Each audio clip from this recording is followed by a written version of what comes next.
Raw was in Calgary, Alberta, Canada tonight, and they promoted an appearance by the one and only Bret the Hitman Hart, who apparently was sick during the day. I mean, I think he had a fever. I don't know exactly what he may or may not have, but apparently he was not feeling great. And there was some talk that he might not even be on the show. But he was there. And if he wasn't sick earlier in the day, then I'm sure he probably got sick during the show when he heard the World Heavyweight Champion Gunther come to the ring and say to him face to face that his favorite wrestler of all time was Bill Goldberg. And you know that a little piece of Gunther died inside when he said that. You know, when those words left his mouth, just a little piece of his soul had to wither up and die. But I laughed out loud. When he delivered that line, I laughed out loud in a way that I normally do not, and I have not in a long time watching this show. That to me was the highlight of the entire show. That will go down as one of the great Raw moments of 2024. But we had a lot going on the show tonight. We had a number one contenders fatal four-way. This has been building now for a number of weeks. We've had qualifying matches. They've been teasing, who's going to go on to challenge Braun Breaker next for the Intercontinental Championship. They've really been focusing in on Jey Uso more than any other. But it was Jey Uso, Pete Dunne, Braun Strowman, and Ilja Dragunov tonight. Only one man could advance to become number one contender. And that man is, in fact, main event Jey Uso. He will now get a crack at Braun Breaker. He will now have a chance to do what he has not been able to do in his entire career, which is win a singles title here in WWE. This is something that he has not been able to accomplish since breaking away from the bloodline. He's lost some pretty big matches this year. You know, he had a shot at the World Heavyweight Championship against Damian Priest earlier this year, and he lost. He was in the Money in the Bank match, and he lost. And as over as he is right now, you have to ask the question, even though Braun Breaker just got started, he just had that championship win over Sami Zayn at SummerSlam, would they take the title off of him to put it on someone who's more over than he is? Jey Uso is one of the most over stars in the entire company right now. How many times can he go in there in a big match situation and lose? Might we have a new champion? When is the match even going to happen? They did not make that official tonight. What we did get, though, was 3 more matches officially made for Bad Blood. It could be 4 if Breaker ends up defending the title against Jey on that show. We don't know because they haven't announced it. And, I mean, that's certainly a match that should be safe for that show. But we'll have to wait and see because they never outright said one way or the other. But the big match that was announced tonight, and this should be to the surprise of no one, was CM Punk and Drew McIntyre. They are tied at 1 win apiece. McIntyre won the first match. Punk won the second match. You knew there was going to be a third and deciding match. That match is now official for Bad Blood. Not only will it be CM Punk against Drew McIntyre of Bad Blood, but on the anniversary, to the day of that first Bad Blood show, we are getting yet another Hell in a Cell match. October 5th, 1997, first ever Hell in a Cell, Shawn Michaels against The Undertaker. October 5th, 2024, CM Punk against Drew McIntyre. Back inside Hell in a Cell to blow this feud off once and for all. This has got to end. This is it. All year long, these two have been going back and forth. And they're finally going to settle it inside the cell on October 5th. 2 more matches that were announced involve members of the Judgment Day. We are going to have Liv Morgan defending her Women's World Championship against the former champion Rhea Ripley, which should have been clear after Rhea pinned her in the match that they had at Bash in Berlin. So that is now official, as well as there was some question about whether or not they were going to jump into it yet. Damian Priest going to go one-on-one with Finn Balor, and one of the overarching stories of this show tonight, what not only crowning a number one contender for Braun Breaker's title, but putting over the Judgment Day in a strong way. The Judgment Day has not really been put over very strong at all since this new version formed. I mean, again, people kind of look at it, as some people do, frankly, with the Bloodline, as like a Wish version of the Judgment Day, right? The Judgment Day 2.0. So tonight was an opportunity for them to go out and really have them go over strong. They took out Damian Priest. They took out Rhea Ripley. They took out members of the LWO. But there's something else I have to bring up here as it pertains to the Judgment Day. I mentioned this on Twitter a little earlier today. I don't want to get your feedback right now on this. I mentioned to you guys a few weeks ago, there was some talk. WrestleVotes was the one who actually tweeted about this, that there was some discussion internally in WWE about giving the new Judgment Day a new name. And instead of calling them the Judgment Day, they would call themselves Street Trash, which is what Gunther called Damian Priest in the build-up to their match at SummerSlam. He said, you're nothing more than gutter trash. You're street trash. And you will hang out with street trash. And so the idea was batted around, and apparently Finn Balor was in favor of this, to call the group Street Trash, which would have been a terrible fucking idea because it's just a stupid thing to do. So then there was a follow-up tweet saying, okay, it seems as if they took the temperature of the fans, and the fans were not in favor of it, so they tabled the idea. However, WrestleVotes did mention weeks and weeks ago that the idea was still on the table to do branded merchandise for the group using the Street Trash name, and then nothing else was said about it. Well, guess what's up right now on WWEshop.com? I give to you the official t-shirt for Street Trash. They may not be calling themselves that on TV, but on WWE Shop, they now have official Street Trash merchandise. And I ask you the same question that I posed to all of my followers on X earlier today. As you look at this t-shirt on your screen, and by the way, since people pointed it out to me, they reminded me of the AJ Styles TNA shirt with the Sperm font. That's all I can see now. It looks, I guess it's supposed to be paint. I guess, I don't know, but I just look at that and it just looks like Sperm to me. But it says Street Trash on the front, and on the back is a dumpster, and it says Street Trash on there. I ask you, and I didn't know what Fanatics was charging these days for these t-shirts. I see here it says $33, not counting shipping. So apparently it costs $40 now for a shirt on WWE Shop. And I don't even think the Fanatic shirts quality-wise are that great.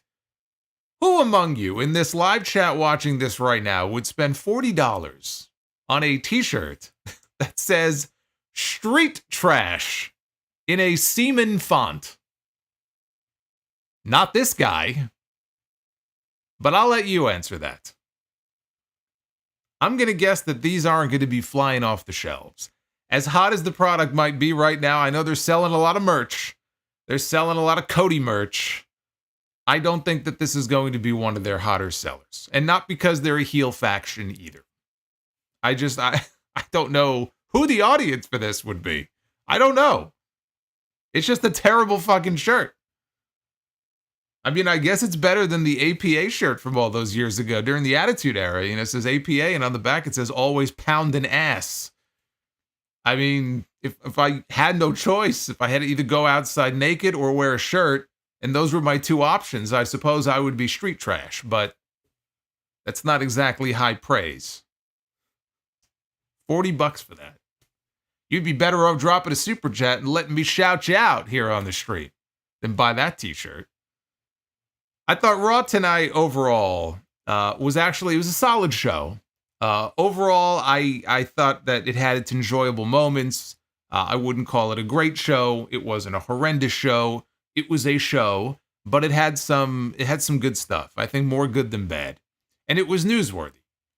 Not only for the matches that were announced for Bad Blood, now the card is really starting to take shape, but there was other news as well. And it was slipped in there so casually by Joe Tessitore in the middle of the show.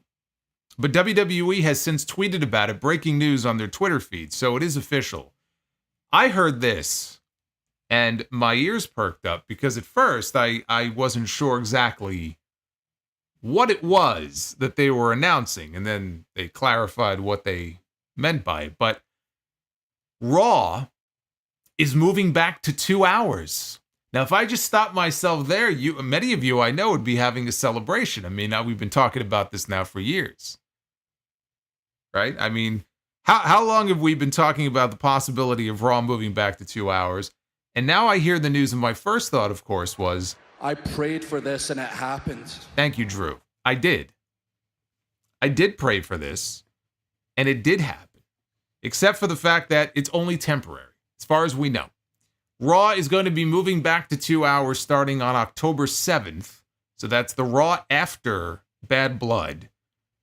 From October 7th through the final Raw on USA Network the week before they move to Netflix. So from the 7th of October to the 30th of December, Raw is moving back to 2 hours weekly for the first time in over a decade.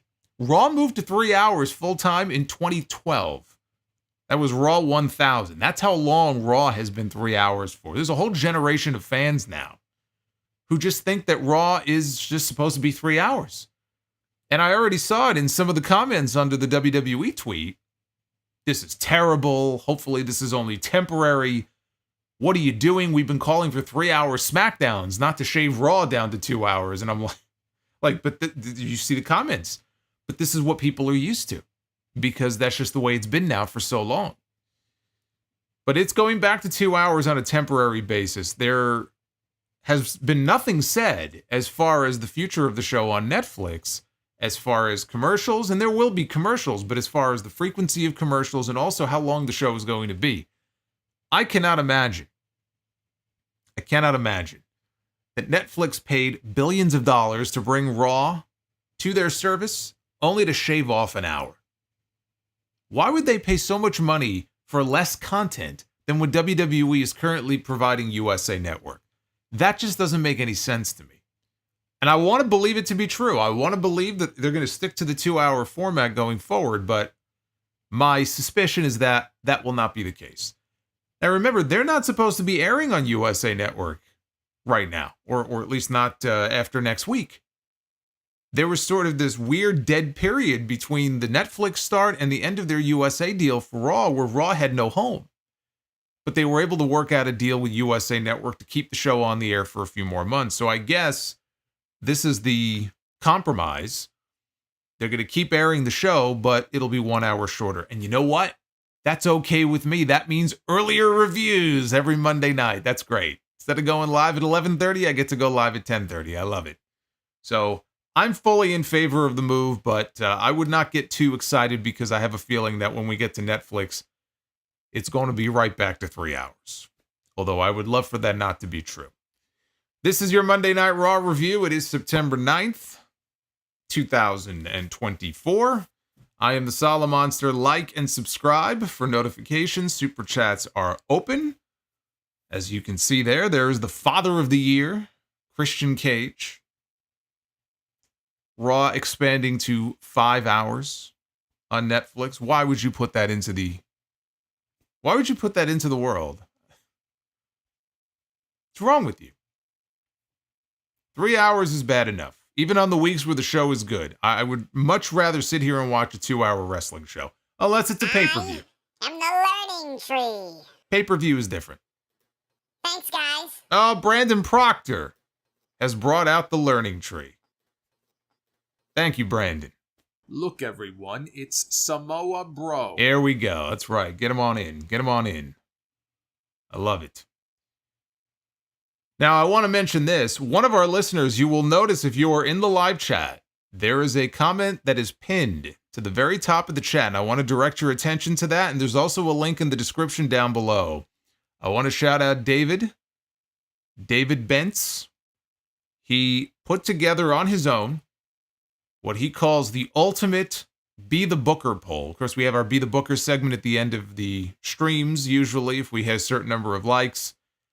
He has compiled a list of more than 200 matches that I have randomly booked in the Be the Booker segment. And he has compiled them in a list that you will see at that link of matches that I booked between the months of May and August of 2024. You can choose, I believe it's up to 14 matches that you can choose. There's a lot more than 14 matches listed there. But you can choose up to 14 of your favorite matches, what you think the best matches are. The matches that you want to vote for, go ahead and vote right now. Voting is open until Friday. And he will keep us posted, I'm sure, on the results. But it is the biggest Be the Booker poll ever. Vince Russo would love it, bro. He loves big polls. So go vote. Again, link is pinned at the top of the chat. It's in the description down below as well. Now, before we get into this Raw show, there is one other thing I just wanted to mention here on a sad note. I'm sure many of you know, some of you perhaps do not, that earlier today, the legendary James Earl Jones passed away at the age of 93. Maybe the greatest voice in the history of cinema. I got the chance to meet him years ago. You could see there. That's a big smile on my face. I mean, that was a big moment for me. I met him backstage at an awards ceremony at John Jay College here in New York. I actually met him and Harry Belafonte in the same night. And just in awe. I mean, just awestruck, you know, to be in his presence and to be able to meet him. And awestruck also at the fact that I was just standing next to Darth Vader. I mean, there's just something very powerful about that. But this man, I mean, I'd be here all day if I went through his history as far as movies and TV. Obviously, you know, you think of Darth Vader, you think of the voice of Mufasa in The Lion King, Conan the Barbarian, Field of Dreams, The Hunt for Red October, Clear and Present Danger, I think to Coming to America. He was just in the sequel to Coming to America. That will actually end up being his final film. But the list is very long, and what a career. I mean, what more can you say? Just when you think of someone like him, icon. Icon and legend are the words that come to mind. And he will be missed. But 93 years old, what a life, what a career, what a man, what a voice. Just that voice, that James Earl Jones, man. If I could walk around in life with that James Earl Jones voice, just booming, it's like the voice of God. Him and Morgan Freeman, like the voice of God. So I just wanted to mention that. There is one piece of Raw-related news. This was going around today, and I just want to clarify something. PW Insider had an item earlier this morning, Mike Johnson did, mentioning that Kiana James is no longer listed on the active WWE roster. Now, Kiana James was drafted from NXT many months ago. She had all of, I think, 2 matches on Raw. I think the last time we saw her was a triple threat qualifier, I want to say for Money in the Bank. She last wrestled on Raw, it was mid-June, so it probably would have been a Money in the Bank qualifier. And we have not seen her since. And nobody could figure out why. So then PW Insider had an item that she's been removed from the active roster. And some of these wrestling news sites and Twitter accounts, and not even like official pages, just some people who have big followings on social media, tweeted about this, and they left out the context, which is that it was believed to have been from an injury, but the way that some of these people posted about it, you would think it was an Odyssey Jones type situation, where she was cut, where there was something disciplinary, there was something wrong that happened. That is not the case. Kiana James suffered a leg injury, and it's serious enough that it's expected to keep her out upwards of 6 months. I don't know if that's 6 months from June, when the injury would have happened, or 6 months from now. I'm assuming 6 months from June. I hear leg injury in 6 months, I think ACL tear. And we know that many of the women in WWE, and especially coming from NXT, have suffered multiple ACL tears. I mean, they still have Nikita Lyons is out right now after her second ACL tear. Sol Ruka came back not too long ago from an ACL tear. I don't know if it's an ACL tear, but that was my first thought. So if you're wondering where Kiana James is, she's not fired. She was not released. She's not in trouble. She's hurt. And she's going to be out for a while. And when she's back, she'll be right back on TV. So I wanted to clarify that because, again, you go on some of these accounts on Twitter and you would think otherwise because they post like fucking idiots and mislead people. So that is the story on Kiana Jade. Yeah, Cora Jade. That's a great one. Cora Jade also out with the torn ACL. I don't know, man. I don't know what's going on down there. Dakota Kai has been plagued by that. she's out again. Is she out with another torn ACL? I don't know. They never announced it.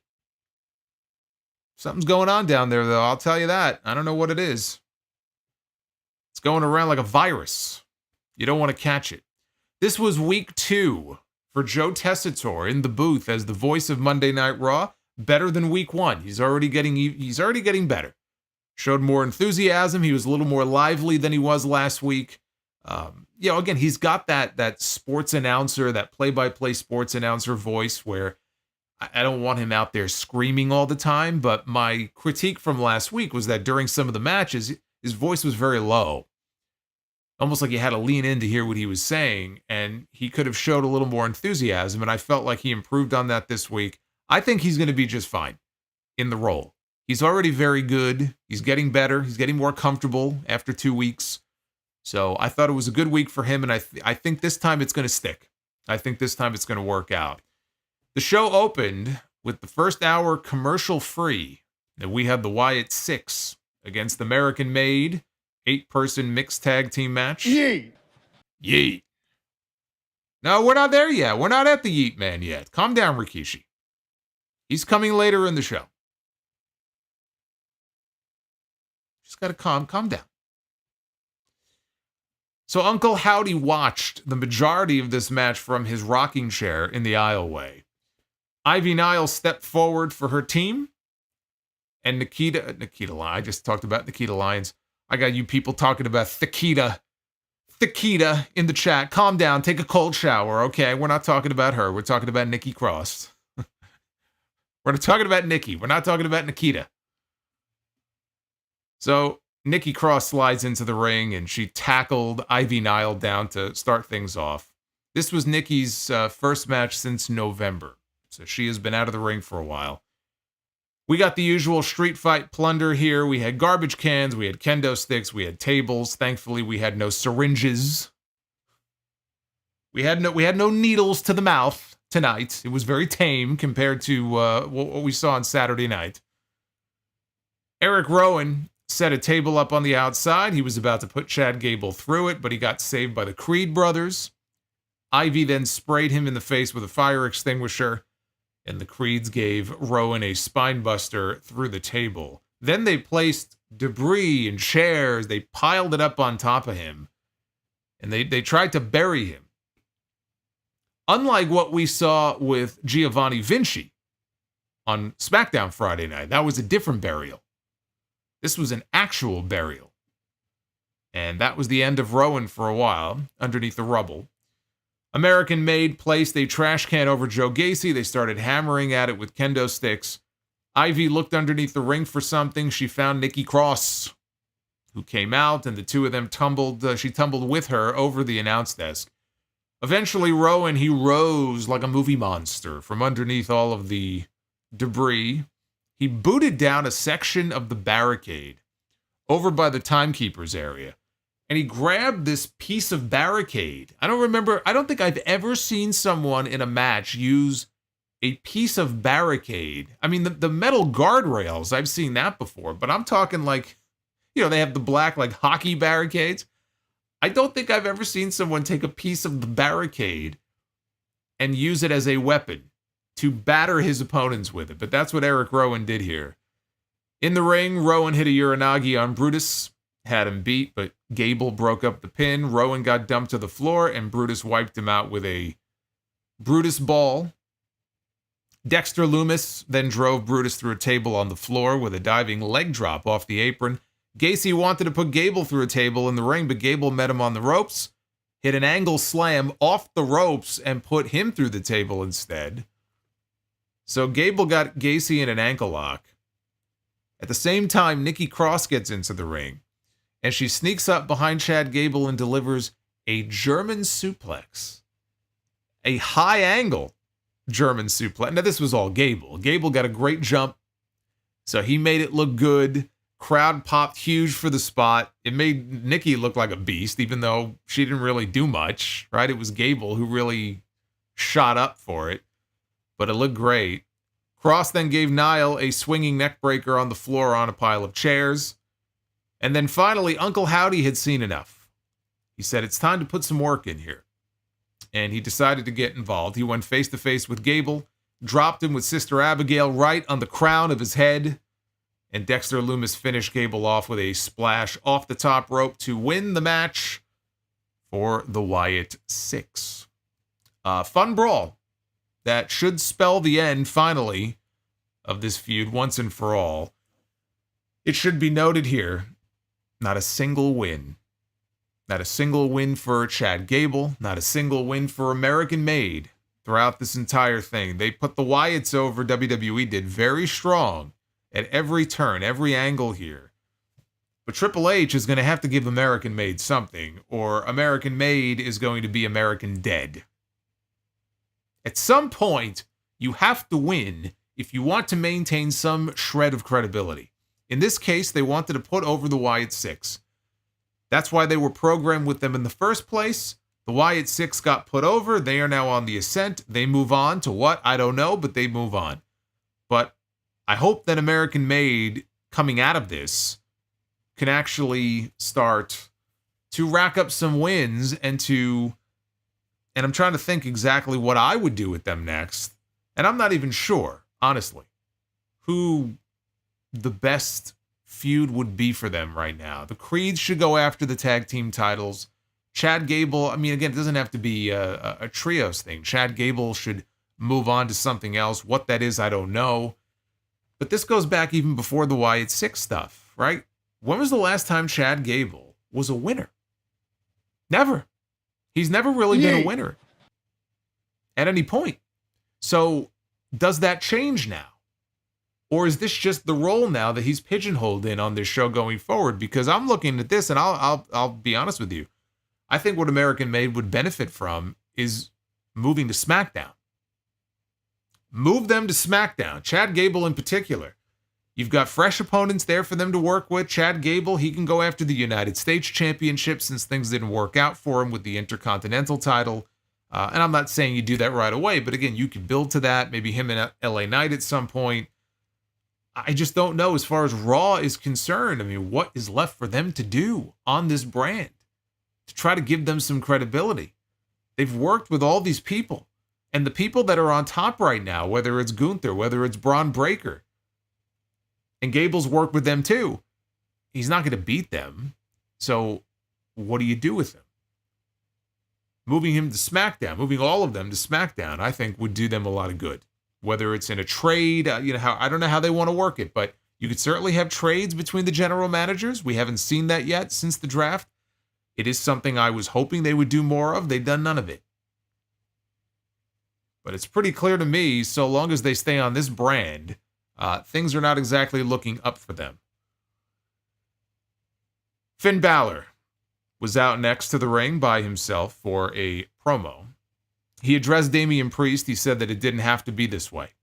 Priest thought that Balor screwed him, but Priest screwed the Judgment Day. Balor tried lifting Priest up, but Priest held him down, even though they were brothers. And Balor, he said he ensured that Priest stayed the World Heavyweight Champion, but Balor himself should have been the champion first. Priest lurked around with his briefcase and screwed him when he got close to winning the title, which is something that we've heard Balor refer back to in his promos.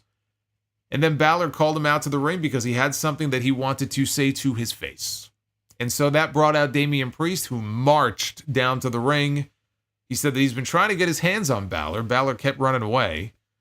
So he was going to let Finn say what he wanted to say, but understand that when you are done saying what you are going to say, I'm going to kick your ass. Balor said he wasn't going to do what Priest said because he wasn't his sidekick. And Balor said, I am no sidekick. Finn Balor is no sidekick, you see. Balor said that Priest and Rhea would fall on the same night, and he challenged him to a match of bad blood, which Priest accepted. Priest was about to beat him up. Balor reminded him of the old Judgment Day playbook. And Priest didn't care. He said, the old playbook? He goes, I wrote the old playbook. And then he dropped him with a right hand. Carlito and JD McDonough, they tried to attack, but he knocked them down as well. Dominic joined in, and Priest caught him by the throat. The numbers, though, they caught up to Priest. Finally, Rhea Ripley's music hits, and she comes out. She's got her crutch. Liv Morgan tried to attack from behind. Ripley, though, knocked her down, and then she started attacking Dominik with the crutch. Morgan chop blocked her injured leg, though, from behind. The Judgment Day laid a beatdown on Damian Priest. They laid a beatdown here on Rhea Ripley. Priest laid across Ripley's body at one point to try to protect her. He was trying to shield her from Liv Morgan, who was about to batter this woman with the crutch.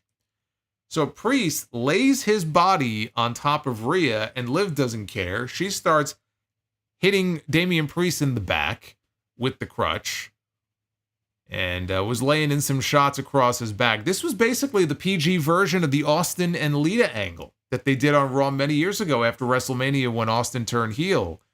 If you remember that angle, it was Triple H, it was Austin. They were in the ring with Team Extreme. And they shot this angle, and it was a pretty extreme angle even for back then, where Lita threw her body over Matt Hardy, her boyfriend at the time, to try to protect him. And Austin he looked at Triple H, he said, fuck it. And he just started battering her with chair shots across the back. And, it was a pretty disturbing scene even for back then. But they were trying everything they could to try to get these fans to boo Stone Cold Steve Austin coming out of WrestleMania, because there were a lot of people that did not want to boo this man. And they thought, what can we do to put some real heat on the two-man power trip and try to put some real heat on Austin? And this is what they came up with. They said, well, because Lita and the Hardys, they were super over. They were an overact at that time. And they said, what if we have them lay a beatdown on Team Extreme and we'll have Austin laying some chair shots on Lita? And that's what they did, and it worked. At least that night, it got them a ton of heat. So this was like the PG version of that. Balor went up for the coup de grace, but Jey Uso ran out with a chair, and the Judgment Day scattered. And we were told later on that Priest and Ripley were taken to a local medical facility. Shit. It's back. I thought we were done with this. But I'm glad we're getting Priest and Balor a bad blood. They really could not afford to hold off on this any longer. Ideally, if we were closer to WrestleMania, you would hold off on it, because that could be a WrestleMania match. For as long as the Judgment Day has been together for. Now we're finally getting Balor and Priest after 2 years, 2.5 years, whatever it's been. That could be a WrestleMania-worthy match. The problem is it's September. And Priest has run through Carlito. He's run through JD McDonough. What's left for him to do other than get his hands on Finn Balor? Bad blood is the right time to be doing that match. Jackie Redmond was in the back to interview Braun Strowman. And he admitted that he was still banged up after what Bronson Reed did to him a couple of weeks ago. The match last week, which was the qualifying match, did not help his injuries, but it would take more than that to keep the monster down. So Braun Breaker interrupted. And it was at this moment I realized, as I was putting my notes together here, and I'm writing Braun, I'm like, we've got Braun, we've got Braun, we've got Bronson. I can see why Vince McMahon did not want all these Steves in his company back in the day. I can see why he forced Regal to change his name. This is too much. So Breaker agreed that Strowman was a monster, but Braun said that he was a dog. And the only reason Strowman was still standing right now was because they had not yet fought. He said he hoped Strowman won tonight and said that he would see him around. And then Braun called him a big sob. It made me laugh for some reason. Because Braun has the t-shirt that says Big S.O.B. Pat McAfee's not around, so we don't have him on TV chanting, big son of a bitch, every week like he was doing. So he just said big sob, and I'm like, what? I'm like, oh. Just never heard it spoken like that. So anyway, that was the end of that. Between Braun and Braun. And later on, we would see Bronson, too. We had Bianca Belair and Jade Cargill defending their women's tag team titles in the rubber match against Alba Fire and Isla Dawn. Not much of a match. Easily the weakest of the three matches these two teams have had. But you know what? At least they put a period on this once and for all. with the predictable finish of Bianca and Jade retaining. Alba and Isla, they gave Bianca their double team finish, but Jade just barely broke up the pin. And then Bianca and Jade gave Alba their DDT into a German suplex combo finish to retain the titles. The backstage later, there was a brief run-in. The champions bumped into Damage Control, and nothing happened. It was very brief, but that should be their next challenge. It's the only potential challenge for them that even remotely interests me.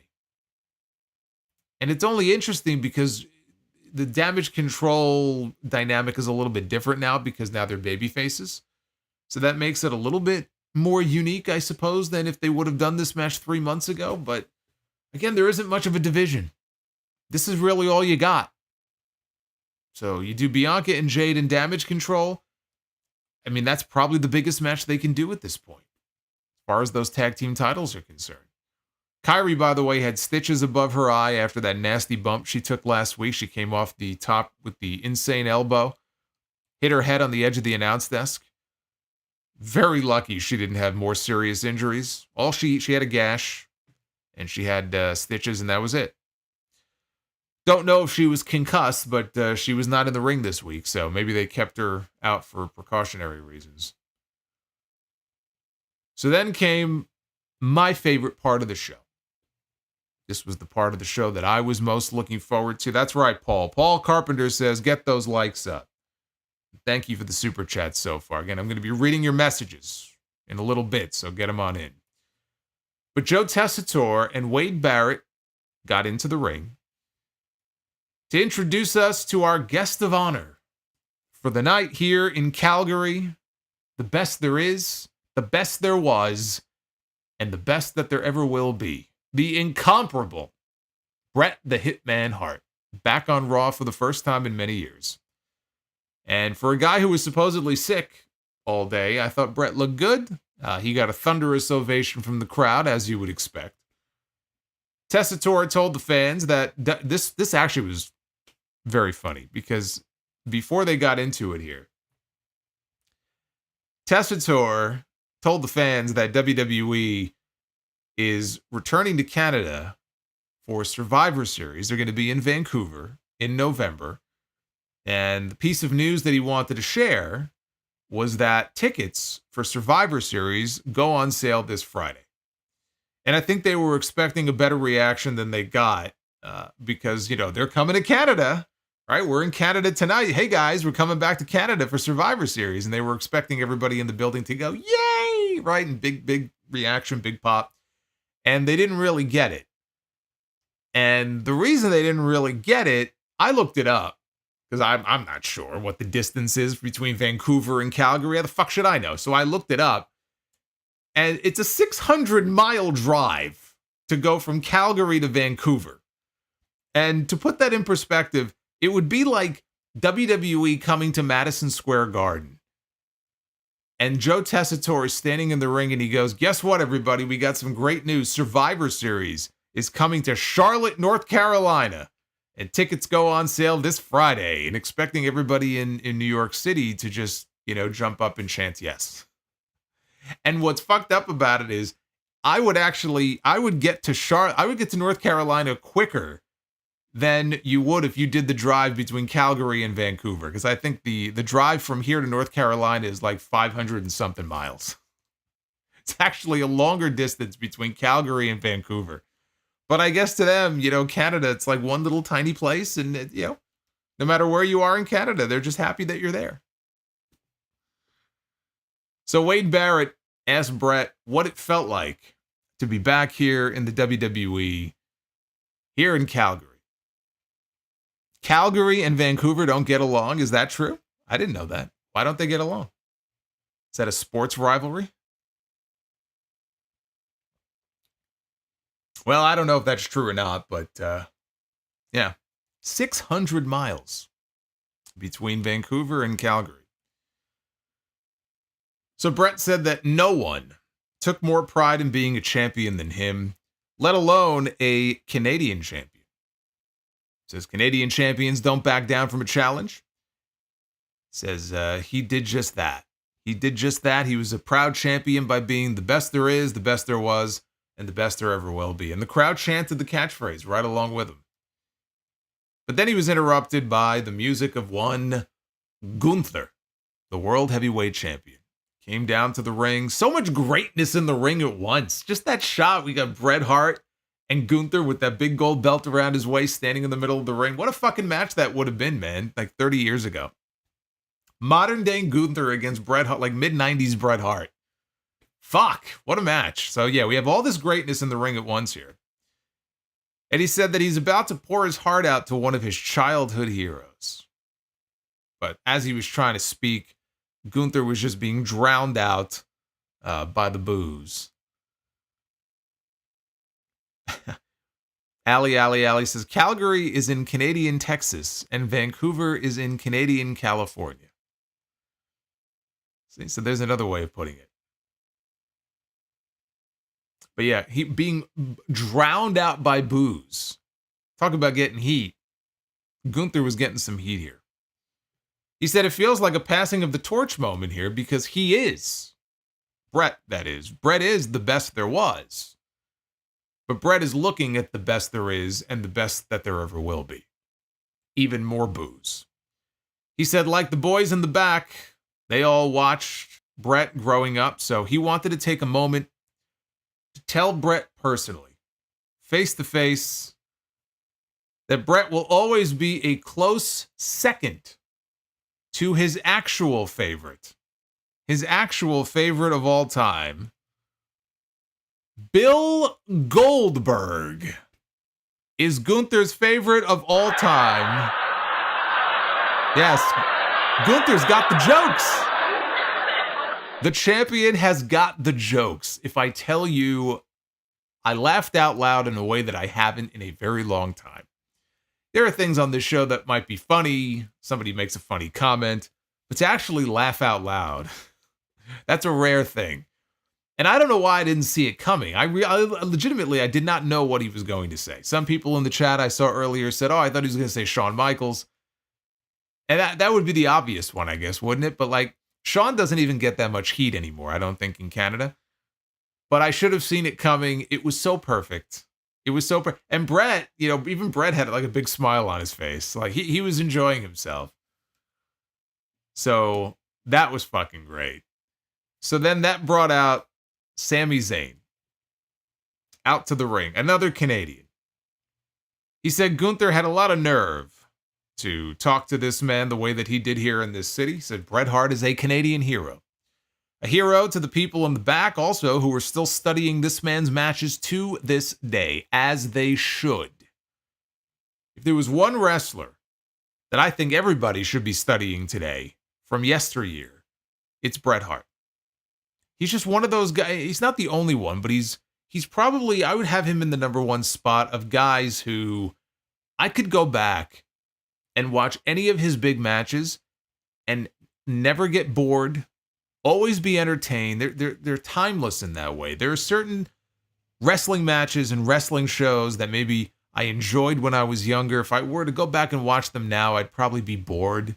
Or watch certain people I may have enjoyed years ago, and now I probably would watch and be like, Bret is just, it doesn't matter whether it's, pick a match for God's sakes. He had so many great ones, but he and Shawn is another one. Shawn's right up there with him in this respect, but Bret is just a guy who you pick a match, and I think I learned to appreciate the little things now more than I did back then. The little things that he did, certain mannerisms of the way he would bump, the way he would sell, the way he would move, or a certain maneuver that he would throw in there, maybe that he didn't usually use. I feel like I notice things. I pick up on things sometimes that maybe I didn't notice before. And it's great. So I hope that's a shoot, because I think everybody on that roster, and frankly in developmental, everybody down there, if they're going to watch tape and film, they should be watching Bret Hart matches. We need more people, frankly, to work the way that Bret Hart worked. Or throw a punch the way that Bret Hart threw a punch, because Bret's one of those guys who knew how to throw a fucking punch. More importantly, though, Sammy said, Bret is a hero to him. And Bret is the man who set the tone for what it means to be a champion. And then He said that I challenged you last week to a match. Talking to Gunther now. And what did you do? You tucked your tail and you ran away. You want to say you're the best there is? Fine. Prove it. Prove it. Sami Zayn versus Gunther, Part 2 for the World Heavyweight Championship. So Gunther smiled. He said Bret is not in his league, and Sami is not in Bret's league. So what does that tell you? He says, my answer is still no. And he left the ring. Bret says that you don't look like a champion to me. You look like a coward. A gutless yellow coward. Gunther didn't like that very much. He took his jacket off. He started to make his way back down to the ring. Sami exited the ring and got right in front of him to prevent him from getting back inside. And he took a shot at Sami. Sami blocked it, knocked him down, started kicking the shit out of him.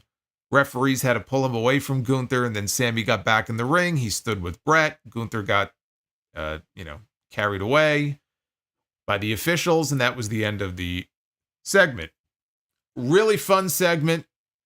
I had a lot of fun watching this, and a suitable use of Bret Hart, right? I mean, what can Bret really do on the show anyway? Commentary's really not his role. He could stand in somebody's corner. I mean, they could have had him in Natty's corner when Natty came back out in that match, but that would have felt like a waste.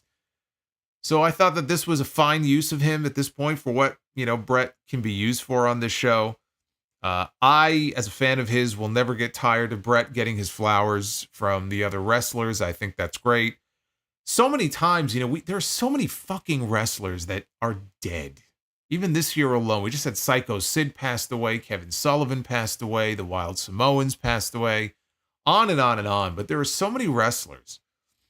And before their time, before they should have been, taken from this earth, who are no longer with us. And typically, unless they're just a total piece of shit, as some of them are, people say very nice things about them, and they talk about their career, what an influencer they were, great matches they had.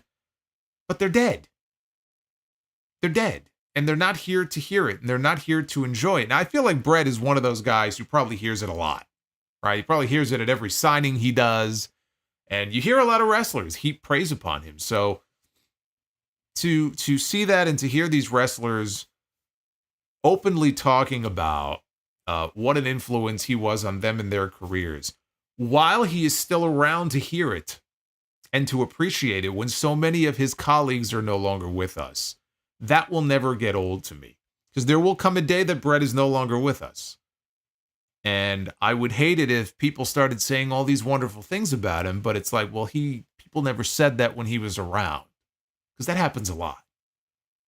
So I'm happy that he gets to get his flowers. He's been through a lot of shit in his life.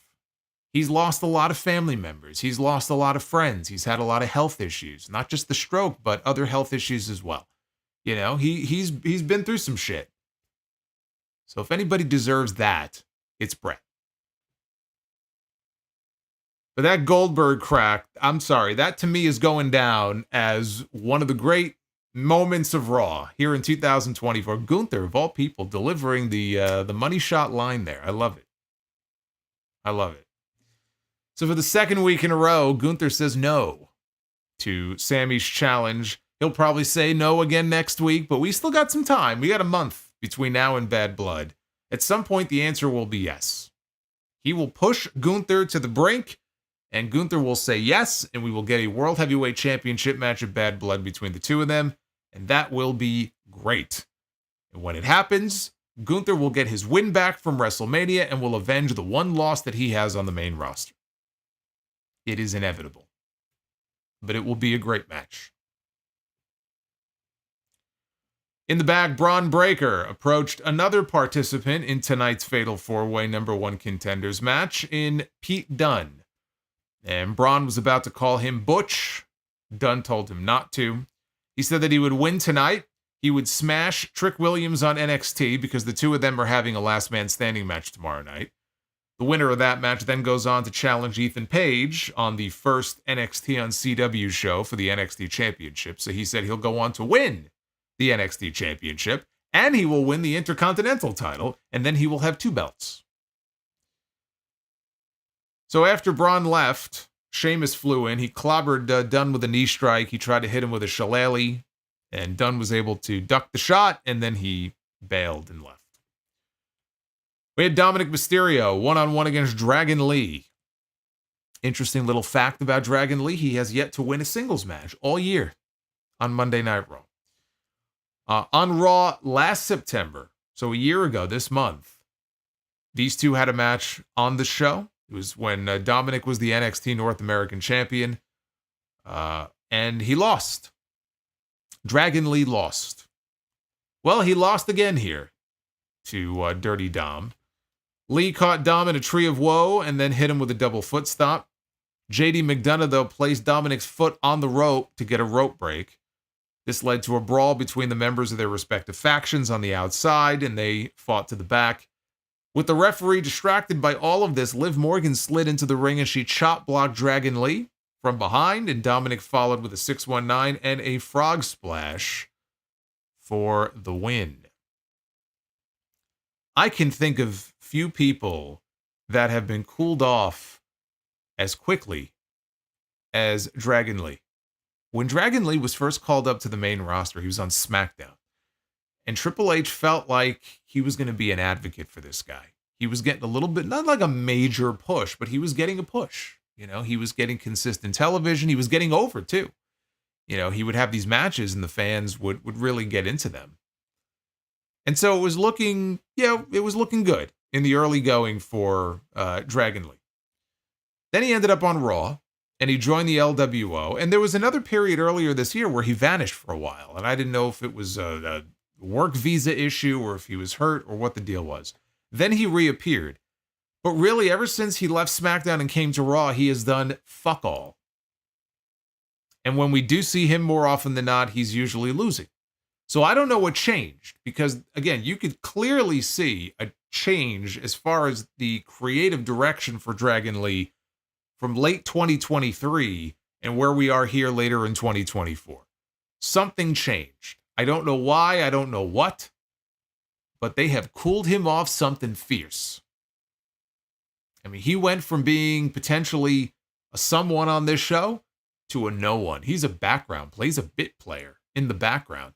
And Dragon Lee was a hell of a talent before he signed with WWE, as far as like who out there is one of the best, most talked about wrestlers anywhere in the world. And Dragon Lee would have been on a lot of people's lists, you know, who follow Lucha Libre and Japanese wrestling. Dragon Lee was fantastic, and he's still that same guy, but he's just not being used in a meaningful way. And when you send him out there to have a 4-minute match or a 6-minute match on TV, again, you're not giving him the chance to showcase what really makes people go, wow, when they watch him. Like, I used to watch the cruiserweights in WCW. That was my first exposure to cruiserweights and to, you know, Mexican wrestling and the Japanese talents as far as like weekly television. And they were not pushed in a main event capacity, but they had their role on the show where they made you go, wow. And it became a must-see segment on the show when Rey Mysterio would be out there, or Juventud Guerrera would be out there, or Blitzkrieg, or Psychosis, or any of these people. They at least had their role on the show every single week. So they need to do a better job of finding a role like that. Maybe take a page out of the Nitro playbook. And give people, you know, the chance to be exposed to these guys in a way that showcases their strengths and gets them television time. Dragon Lee is a non-entity on this show. And they made a big deal about his signing when he came to the company. For what? For him to be in the spot he's in now? He's in the background in the LWO. People make jokes whenever they sign a Latin talent. Gee, I wonder which faction he'll join. Is he going to be in the LWO or is he going to be in Legado del Fantasma? And people laugh and go, ha-ha, but you know what? It's true. It's absolutely true. And I don't really see how it's benefiting any of these people. You know, it's like he can't get off the ground floor. The elevator just will not go up. After this, they cut to a shot of the announcers at ringside. And this is where they got serious. And it was very sad, and it also made me very angry. And they had Joe Tessitore. He was talking about the deaths of Johnny and Matthew Goudreau. Johnny played 11 seasons, for those who don't know, in the NFL. Played for the Calgary Flames for 8 seasons. He was only 31 years old. And his brother, very close to his brother was 29. They were riding their bikes, and this was a big news story in the last few weeks. It only happened in the last couple of weeks. They were riding their bikes 2 weeks ago in New Jersey. The only reason they were there, they were in town for their sister's wedding. Their sister was getting married the very next day. They're riding their bikes, and they were struck and killed by a drunken asshole behind the wheel. A drunken asshole behind the wheel, by the way, who told the cops that before he got in the car and went to go drive, he had 5 or 6 beers, and evidently was continuing to consume alcohol in the car while he was driving. And, of course, he lived, and they died. Because that's the way it always works. Now, in this case, they weren't in a car, so they didn't stand a chance. But you hear about stuff like this all the time. It could be a head-on wreck between 2 cars. More often than not, the person who was driving under the influence gets out of it with barely a scratch. And it's a tragedy for the other person and their family. And there are far too many stories like this that we hear about in this world that should not be. Which is why I used to get so angry and pissed off whenever I would come on the podcast years and years ago, and I would cover these stories of whether it was the Usos or Matt Hardy or Jeff Hardy or Tammy Sitch or whoever it was who was under the influence of something. They had a bunch of beers or they had liquor and they got behind the wheel of a car and they got arrested for their fucking 17th DUI. Not to say that if you drive drunk once that, well, that's okay, but it's like, you know what? People make mistakes. 1 time is a mistake. 3, 4, 5, 6 times is not a mistake. You're just being a fucking dick. So it would get me angry because we hear these stories and you just imagine, like, what if you're that person who's on the road? Like the last time Jeff Hardy got arrested. There were people calling 911 who were on the road. Like 4 different people called 911. It was serious enough that they saw this car swerving in between lanes, that they had to call 911 and say, this guy's going to kill somebody. If not himself, he is going to kill somebody. And I'm sorry, there's no excuse for that. Not today. Not in the world we live in today. There is never an excuse to get behind the wheel when you are intoxicated or to get behind the wheel when you have done some real drinking. There's no excuse for it.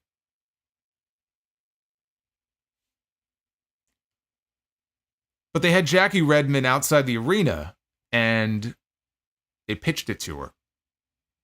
And she was talking about the brothers, and they were showing all the tributes that fans had left outside of the arena. And it was jerseys and flowers and pictures, mementos. The way they handled this, I thought it was very classy. Jackie was the right person for this. She covers the NHL for TNT Sports. She used to work for the NHL, did stuff on their network. And she actually interviewed Johnny Goudreau before. So she spoke with him. And everything I just told you would be sad enough and depressing enough as it is. The reason they brought this up today, though, is because both brothers were laid to rest. It was like a double memorial service. They were laid to rest today. And during the service, Johnny's wife revealed that she is 9 weeks pregnant with their 3rd child, which he knew about, and he was very excited about it, looking forward to having another child. But I don't believe that was something that was revealed publicly until the service today. So she's pregnant. His brother, Matthew, it was already known, his widow is also pregnant with their 1st child. So put yourself in their shoes. Like, these two women just lost their husbands for nothing, for no reason at all. Just gone. And they're both pregnant with their children. As if the story couldn't get any worse. I don't even know what to say to that. I mean, heartbreaking does not even seem like a strong enough word.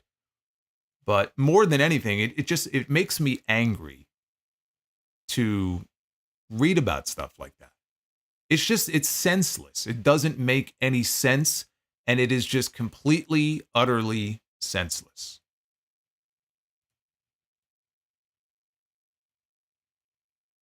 And the penalties for this sort of thing, they just don't seem strong enough. I talked about that too with the Tammy Sitch story. Penalties never seem to be strong enough. But this was handled, I thought, in a very classy way by WWE. We had the Pure Fusion Collective. Sonya Deville, Zoe Stark, and Shayna Baszler against Zelina Vega, Lyra Valkyria, and a mystery partner. As soon as they announced last week that this show was going to be in Calgary, it seemed pretty clear who that mystery partner was going to be.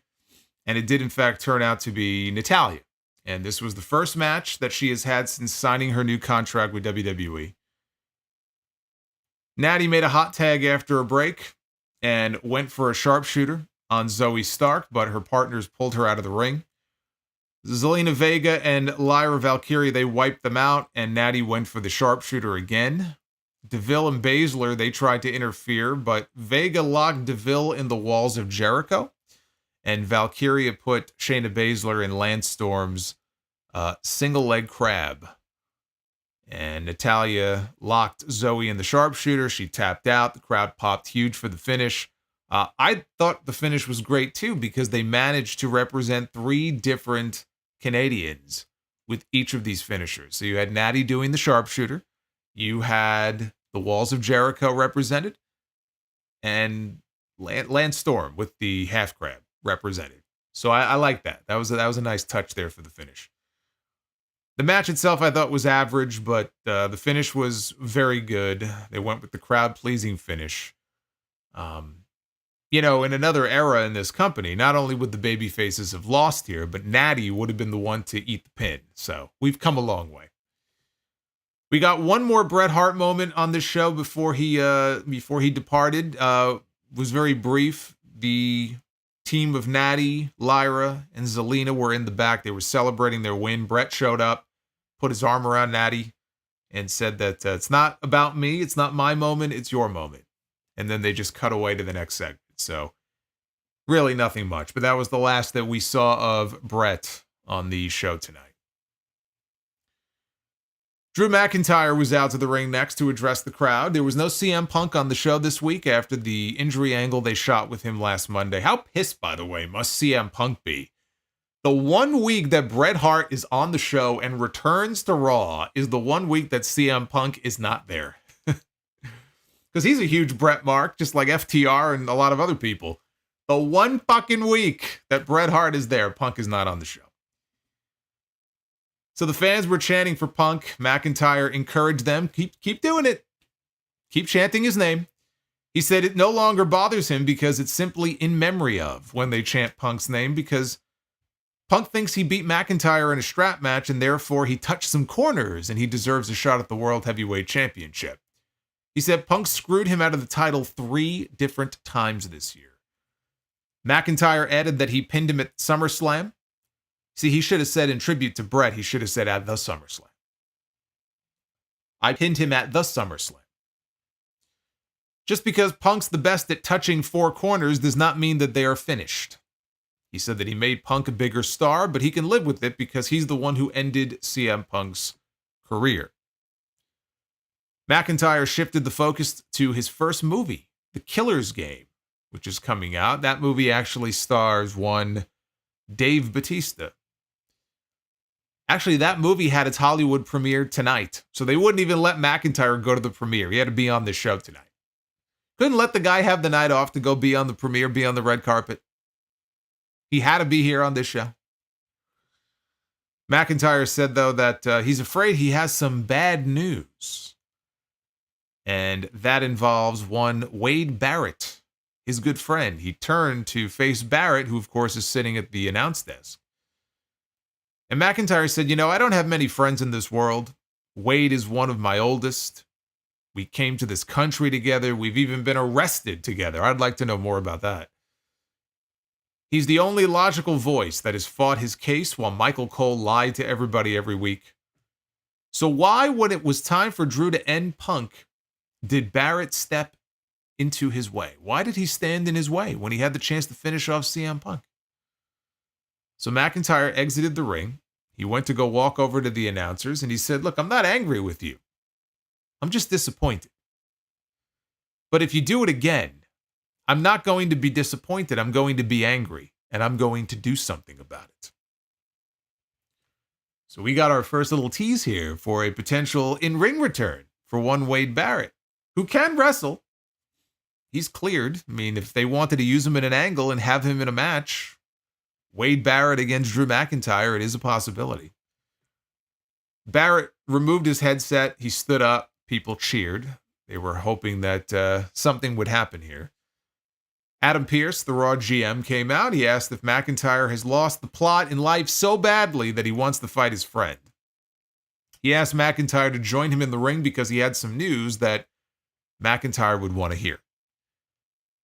So Pearce said that he spoke with CM Punk, and CM Punk is not done with Drew McIntyre. He said this has to end. And then we got the announcement that we've been waiting for, which is that CM Punk and Drew McIntyre will have one more match. That match will take place October 5th in Atlanta at Bad Blood.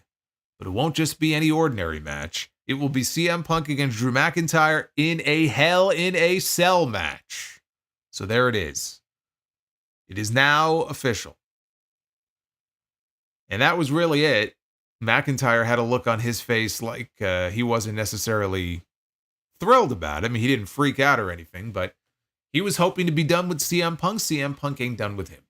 And you knew he wasn't done with him because they were even at one win apiece. And McIntyre destroyed the bracelet. Or did he? I have the bracelet now. It's mine.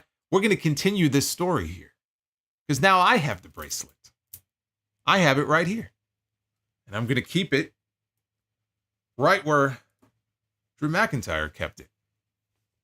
At Bash in Berlin. There we go. So now we have Hell in a Cell coming up between these two. This will be the blow-off to this feud. Who's going to go over? CM Punk is very likely going to go over in the end. But I don't know. Is Wade Barrett going to play a role in this now that they've kind of dragged him into it? I don't know. Is there going to be a spot during that match where, he gets up in front of, Barrett's face? Does Barrett take a bump? We'll see. But this was expected. I think everybody pretty much knew this was coming. The reason they're doing Hell in a Cell again, it's to tie into the anniversary of the first one on that date in 97. 97? 97. So what was it, 27, 28 years ago now? It's been a long time. But that's why they wanted to have another Bad Blood show and have another Hell in a Cell. And it's pretty clear to me that this will be the only Hell in a Cell match, and I'm happy about that. This really should be the only one. I wasn't sure if they were going to add a Hell in a Cell step maybe to Rhea and Liv, which is also a big feud, as far as the women's division goes, but there really should just be the one Cell match. So I'm happy about that. Backstage, Karrion Kross was talking to The Miz and offering to help him out of his recent rut. Xavier Woods showed up and he asked Kross, "What's your angle, man?" And Kross turned around and said, "Well, I got no angle because they fired Odyssey." Now, he didn't say that. He was thinking it, though. He was thinking it. Kross said that they were just having a conversation and he wished Woods luck with his Kofi Kingston situation. So after Kross left, Miz told Woods that he invented the game that Kross was trying to play. He's not going to fool me. I know what he's trying to do. And Woods tried to tell him that he didn't need Kross, right? You're the man who headlined WrestleMania with John Cena. Don't remind me. Miz said, yeah, but look at me now. That's what The Rock said, too. Look at you now. That's what he said. He calls up the Miz in the middle of the night. Miz is fast asleep. 3 o'clock in the morning, his phone goes off. He answers the phone. Hello? It's The Rock. Look at you now. And then he hangs up. He's crank calling the Miz every night. He can't take it anymore. He's not getting any sleep. He's got bags under his eyes. So Miz he conceded. He's in a rut. Something has to be done here. So he walked off. Kofi Kingston showed up and he informed Woods that I got us a tag team championship match next week against the Judgment Day. They were very excited. And Woods said that they would walk into their 10th anniversary in November as the best there is, the best there was, and the best there ever will be. He said this all while cosplaying as Bret Hart. It's not really the Bret shades, it's like the old school Bret shades, but he had shades. He had some kind of Bret Hart outfit, looked like a Halloween costume. I don't know what the hell it was. Apparently they sell those things at Walmart. Like it's like a two-piece thing. It's like a white, I don't know, muscle shirt maybe you would call it, and then there's like a Bret Hart logo tank top over it. He looked like a geek. But then again, I mean, it's the guy who runs up, down, down, right? So I mean, it kind of makes sense. But with Odyssey Jones gone, is the New Day split out the window? There was no hint of it here. Now, it doesn't mean the angle has been dropped. It doesn't mean that there might not still be something big that goes down. It could happen if they lose next week. But I hadn't realized that November is going to be the 10-year anniversary of the New Day. They're not going to break up the New Day before they hit the 10-year anniversary. If anything, they might shoot an angle on the 10-year anniversary, but I can't imagine they're going to shoot the angle to split them up if they do, in fact, split anytime before November. I hadn't realized that November was going to be 10 years. And think about that. Like, let's just appreciate that for a second. Because even if you are of the opinion that the New Day is played out and there's just nothing there anymore and they should be broken up, they've been together for 10 years. That is unheard of with a faction or a group of any kind or any team, really. They're basically just a tag team now, but 10 years together with no split or anything. Has that ever been done before? I mean, I off the top of my head, I can't think of another group that lasted that long that didn't split. That's pretty crazy. You put them in the Hall of Fame for that alone. I mean, they'll be in the Hall of Fame anyway, but I feel like they should be in there just for that alone. It's just such a rare thing. We had Rey Mysterio against Finn Balor with the Judgment Day and the LWO banned from ringside. Balor was in control after the... Why did this say birth control? Did that actually autocorrect to birth? Well, it said birth control was in control after the break. Balor was in control after the break, not birth control. Rey made a comeback, but Balor caught his 619 attempt and applied a single leg crab in the ropes. And he refused to let go of the hold. And the referee laid down the 5 count. He counted 1, 2, 3, 4, 5. He would not let go. And so the referee called for the bell. We don't see the 5 count DQ finish every now and then. When we do, it's usually one of these lame, kicking too much ass finishes, and the referee just throws the match away. But this is pretty rare. And here, what they were trying to do was give Balor more of an edge, heading into his match with Damian Priest at Bad Blood. Rey rolled out to the apron. Balor went out to the apron with him. And drop kicked him backwards into the ring post. So then Balor is leaving. Referees are following him up the ramp or up the aisle. And he broke through and he drop kicked Rey for a second time. This time he knocked him backwards into the ring, side of the ring. And that was the end of that. So again, just a segment to focus in on that mean streak that Finn Balor has and just put him over as strong as possible. Took out Damian Priest earlier tonight. Now he takes out Rey Mysterio. This is the Judgment Day trying to get their heat back because everybody's been making fun of them and saying how fucking inferior they are now without Priest and Rhea. And this week was an attempt to try to correct that. and to say, you know what? This is a group to be taken seriously. Backstage, Ilja Dragunov told Jackie Redmond that he had a chance to take care of some unfinished business with Braun Breaker should he win this fatal four-way tonight to become number one contender for the championship. Breaker interrupted and said that we do not have any unfinished business because I've already beaten you. But if you want to win this match tonight and face me again, I'll beat you again. Jey Uso walked by. He shot a look over at Braun Breaker, and then he made his way out to the ring for the main event, which was to decide the number one contender for the Intercontinental Championship. It was Jey Uso, it was Pete Dunne, it was Ilja Dragunov, and it was Braun Strowman. Pete Dunne tried manipulating Strowman's fingers, the joint manipulation. Strowman, no dice. It did not work. He picked him up, he chucked him out of the ring onto Jey and Dragunov. So then everybody teamed up on Braun. Later on, they drove him into the steel steps. Dragunov tried a coast-to-coast. Jey caught him, though, with a super kick out of midair for a near fall. We got a second commercial break here in less than 10 minutes in this main event. Later on, Braun spotted everybody outside on the floor, and we got the Strowman Express. The train is in service. Outside the ring he goes. Mows down all three of his opponents on the floor. Strowman then clears off the announce desk. And when he turns around, who is standing there waiting for him but Bronson Reed, who is flying off the top of the timekeeper's barricade and splashes him through the announce desk. Like, you could not have timed this any better than Reed did. Like, the timing on the spot was perfect. It looked great. It got a huge reaction. Joe Tessitore, I thought, great reaction on commentary, very animated. They showed a replay of it.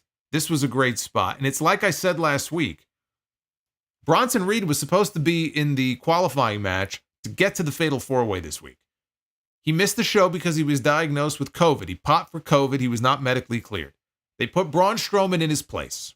1 week after that big angle they shot where Bronson Reed crushed this man's ribs on top of a car. And I said it last week, I guarantee you that the plan was for Bronson Reed to win. And Bronson Reed was going to be in this match and they were going to give Strowman the week off to let him sell the injuries. Because it was so stupid that he showed up last week and he's like, oh, my ribs.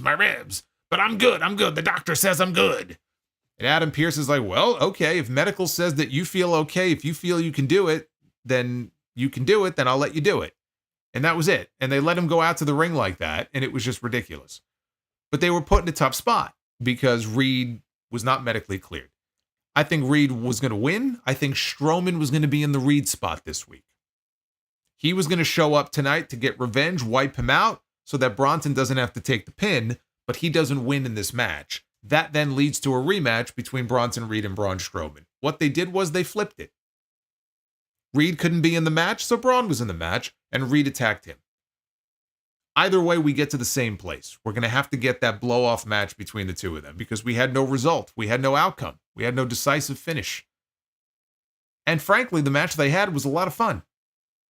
I'm looking forward to seeing these two go at it again. Two monsters like King Kong and Godzilla, like I said the first time. I want to see that again. Run it back again. And this time, Bronson Reed can go over. And eventually, Seth Rollins is going to come back, and we're going to get Rollins and Reed. But until that time, this is a good thing to just occupy the time until Seth is ready to come back. And I don't know how long Seth is going to be out for. It could be a few months. I don't know how serious the injuries are that he's nursing. You know, supposedly he was just banged up. But who's to say when he's going to be back? But that spot there was just perfect. Just pitch perfect. So the fans chanted, holy shit. That took Strowman out of the match. We did not see him active in this match again after this. Dragunov and Jey, they exchanged strikes in the ring until Jey nailed a spear. Dunne chucked Jey out of the ring. Tried to steal the pin. Dragunov kicked out. Ilja then countered Dunne's bitter end and hit a powerbomb, and then he followed that up with the H-bomb forearm. Jey broke up the pin. Super kick to Dragunov takes him out of the picture. Jey quickly heads up top, hits Dunne with an Uso splash, and gets the 1-2-3. Crowd popped big for the finish because Jey was the clear fan favorite here. And the obvious choice for number one contender, given his recent run-ins on TV with Braun Breaker, who suddenly appeared in the ring behind him. And the two of them had a stare down to close out the show. I thought the main event was very good. I thought it was enjoyable, and it really picked up in those closing minutes. But that Reed and Strowman spot, again, just could not have been timed any better. That was the highlight. As far as that match, like, that's a match that can take place on TV. I don't see that happening in Bad Blood. That's probably going to be a Raw match in the next, I'd say probably a couple of weeks, would be my guess. Braun Breaker, though, defending the Intercontinental title against Jey Uso, that is a match that really does deserve to get billing somewhere on that Bad Blood card. Could it be on TV? Sure. They've had some title matches recently on TV. We had a women's tag team title match tonight. LA Knight defended his U.S. title in an open challenge in Germany before Bash in Berlin. But I really think that should be a PLE match. So again, I thought it was a solid show overall. It definitely had its moments. There were some really fun moments on this show, but on the whole, I would give the show a thumbs up. Not the strongest episode of Raw overall, but a newsworthy episode because of all the matches that were announced for Bad Blood, the Hell in a Cell stipulation. We have a number one contender now for the Intercontinental Championship. And anytime we get a Bret Hart appearance on Raw, because it doesn't really happen very often, that's A-okay with me. Anytime they want to have him back, anytime they want to crack a Bill Goldberg joke, a joke at Goldberg's expense, it's fine by me.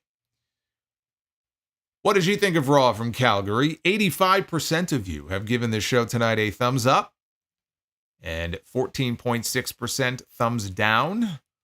At Solomonster on X is where you can go to vote in said poll. We also got a poll pinned in the live chat. Don't forget, that is the ultimate Be the Booker poll. Somebody, big fan of the podcast, went and compiled the list of 216 matches that I booked in that segment from May to August. And now you can go through all of them and pick up to 14 of them that you like and vote. Go click that link in the live chat. You have until Friday to cast your vote. The link is also in the description down below. Thank you again to David. He put a lot of time and effort into that, I'll tell you that. I'm sure that was very time consuming. Very curious to see how those results turn out. What you guys have to pick. But let's take a look at your super chat messages. I do appreciate all of the love and support. It is what keeps this channel going, so thank you as always. Let's take it back here to the very beginning, and the real CS was number one tonight to drop the super chat. Says Solo, I for one was not a fan of the Swerve Hangman match at All Out. That match was an uncomfortable watch and not in a good way. Don't like those kinds of matches, but I am glad that you liked it.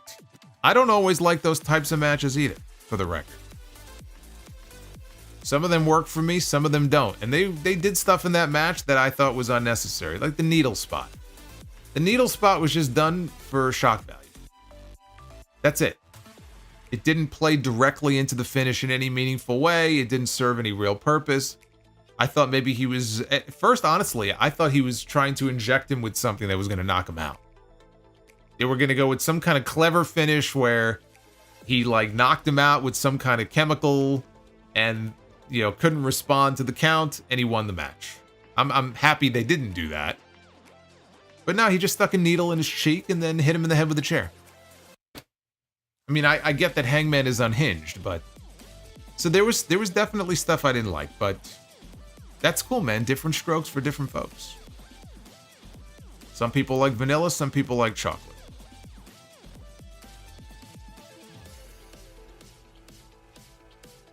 Also, the learning tree. The learning tree. You'll notice that Thanks, guys. the learning tree has recovered. We chopped that tree down last week. That fucking thing grew back. I don't understand. It grew back. I can't avoid it. Real CS also says death matches are just way too bloody and violent for me and my weak stomach. There's nothing wrong with that. Some people don't like it. Some people though do have a weak stomach. Some people are repulsed when people are kissing and licking blood off of their opponent. Or look at the Texas death match last year. Hangman was drinking the blood of Swerve. That's not going to be for everybody. I didn't like that either. Prince Vegeta, I know he was the leader of Bullet Club in New Japan, but I just don't see Finn Balor leading a main event stable in WWE. To be honest, I've never seen him as a main eventer, even though he was a world champion for a day. Well, he wasn't a world champion. He was a champion of the universe. You better get it right. But Prince Vegeta, thank you, man. Thank you for the $9.99. Appreciate it. Lakers Pat says Rock wins the Rumble at number 31. No. Not that it won't happen. If he's going to wrestle Cody for the title, it could very well happen, but I don't know, man. Roscoe P. Coltrane. Good day, Solomonster. What is the funniest thing that you have seen in wrestling? Probably Gunther saying that his favorite wrestler of all time is Bill Goldberg. I think that's my new favorite moment. That's my new favorite funny moment. Before that, though, I would have said the Shockmaster.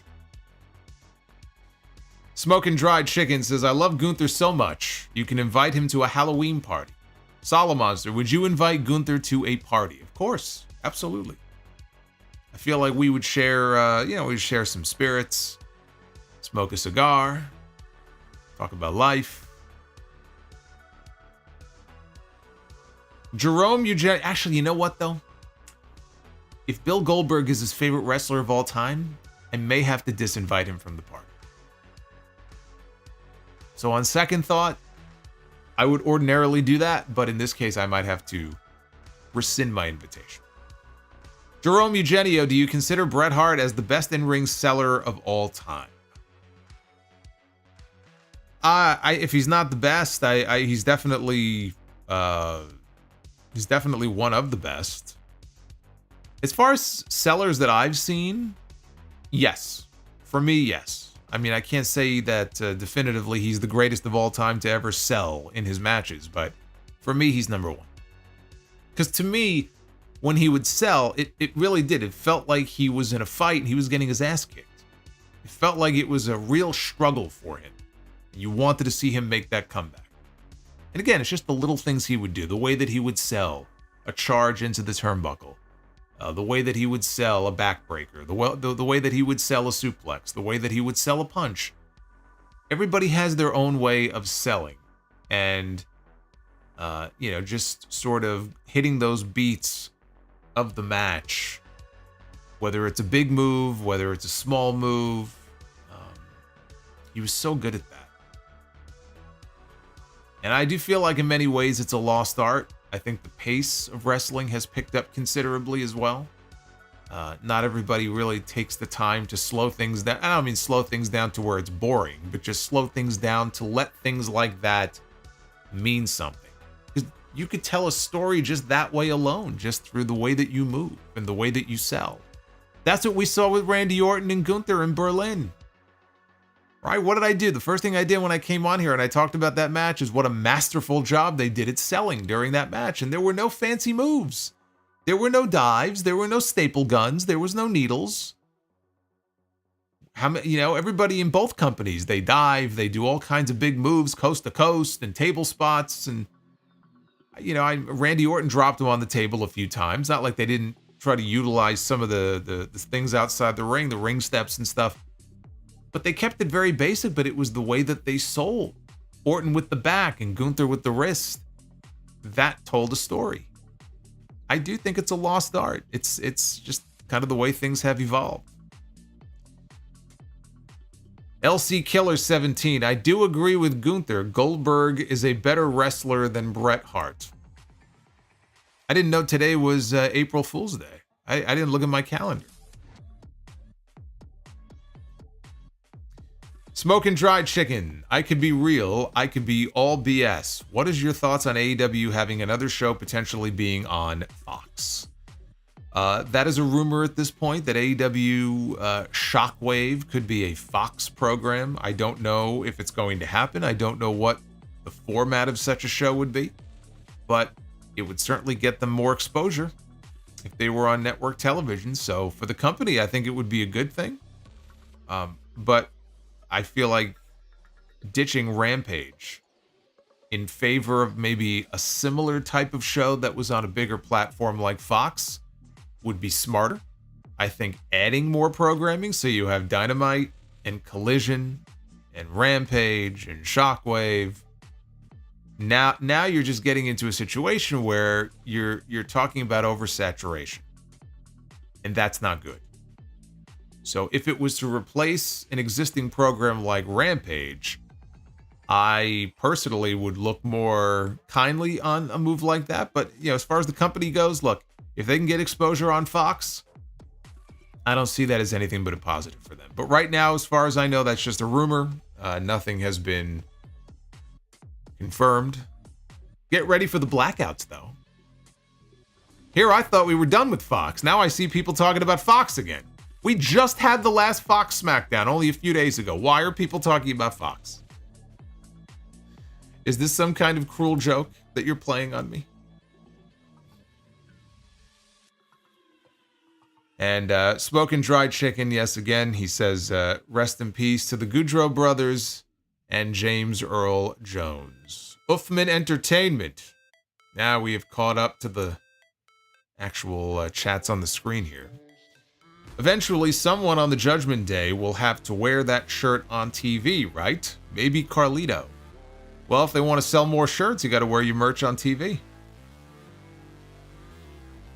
So they should all be wearing it. Brandon Proctor. It's not Wednesday, but fuck that tree. Looking forward to Drew and Punk in the cell. Gunther shouting out Goldberg as his favorite made me LOL hard. You and me both. Fire Panda, 2-hour Raw. There is a God. At least for the last 2 months of the year, there is. Almost 3 months, really. Right? Beginning of October to the end of December. So that's almost a full 3 months. I really hope they go 2 hours, and in those 2 months, they just come to the realization, like, this is the way it should be. And I know some people are going to say, no, it's been so many years now, and the roster they have, for the sake of the talent, it's better to have the extra hour. I don't care. I don't care. As a viewer of the show, and I would feel this way even if I wasn't doing my review right after. Obviously, for me, it'll be a lot easier to go live at 10:15 or 10:30 like I do after Dynamite.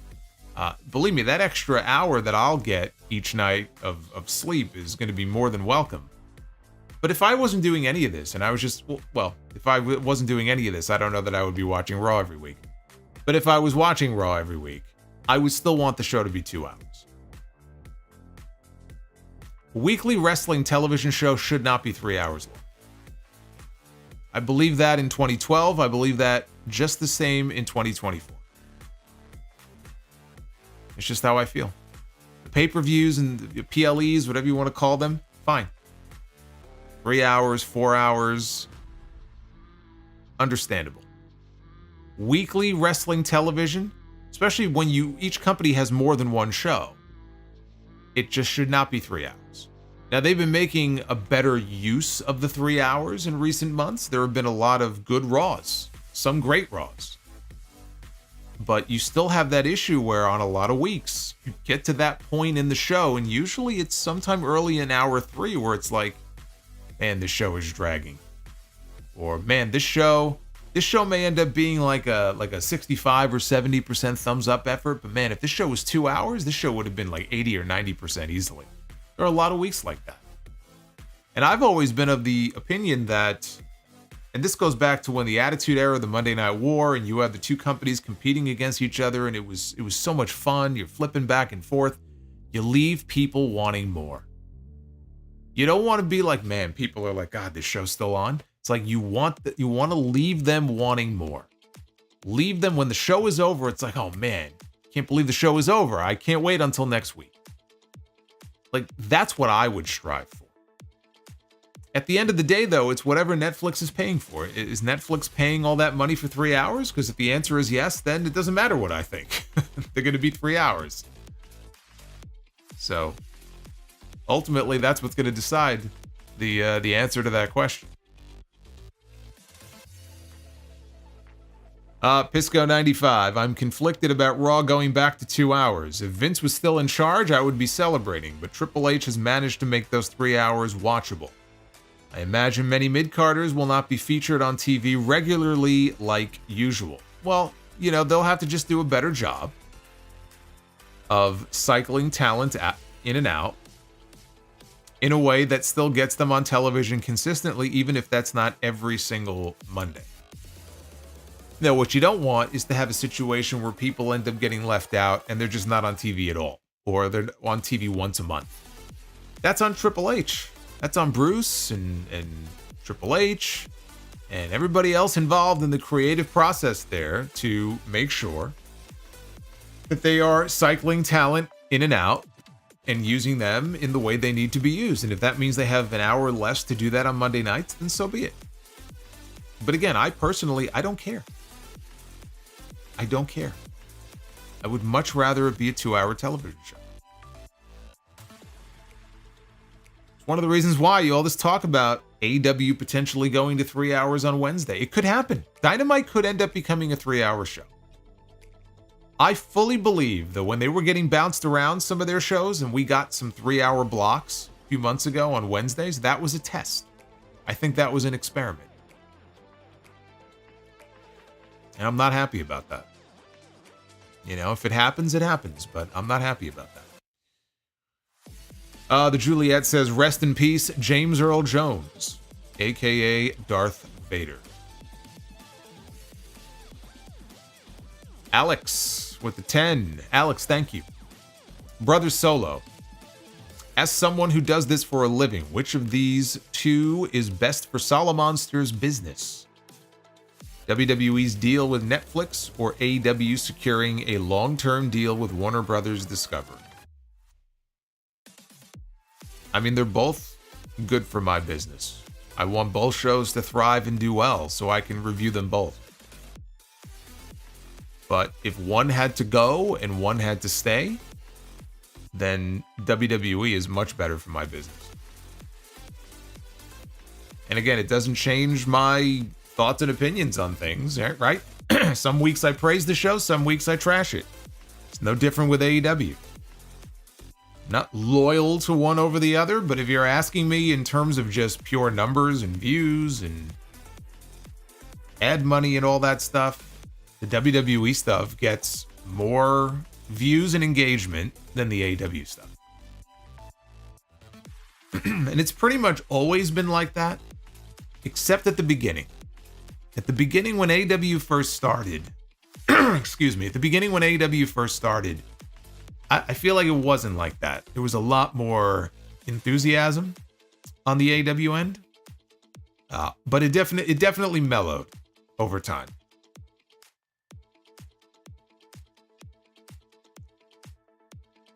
Because at the beginning, you know, it was like the new kid on the block, and there was a lot of excitement when they brought in some big names, and then we had, you know, some of those early storylines, and then they brought in Punk, and we had Punk and MJF, and yeah, there was a lot to get excited about. But over time, and you could kind of see it also reflected in the television ratings, which have dipped, that enthusiasm has waned. Which is not to say that Dynamite doesn't have weeks where it's a great show or a very good show. But there's just something that they had there in that first year or two that isn't there now. It's not a lack of talent, like in-ring talent. They got plenty of that. But there's just something that's missing. And again, it just happened to coincide at the same time that there was this big, major shift in management in WWE and a major shift in the creative direction of that product, which was shit at one point and now is not. And that didn't help AEW either. This whole thing about AEW being the alternative, right? They can't call themselves that in the same way they could 4 years ago. That has hurt them. And you can't just lay the blame for that simply on that. That's a crutch. But you also can't say that's not part of the issue here, right? Beginning, hey, we're the alternative. You don't like what's going on over there? Come on over here. Like, the water is warm. And you can't really say that now. You can't really say that now. So now they have to find their own identity and try to figure out a way to, I think, get back some of the people that have given up on the show, while also trying to create new fans. And that's the struggle, isn't it, with every wrestling promotion? Especially every promotion not WWE, which has just such a huge market share and is just so visible as compared to any other wrestling promotion. But that's really the issue. How do you create new fans? If you've lost fans, how do you get those fans back? WWE struggled with that for many years after the Monday Night War ended. Right? They helped kill their competition. Great. Now what? Right? Now you got nobody to compete against. And a lot of those WCW fans, they just disappeared. They went away. And I feel like for years and years and years, WWE was trying at different times to try to get those people back, and they were never really successful. They created new fans. But a lot of those fans, they never came back. You know, it's a hard thing to do.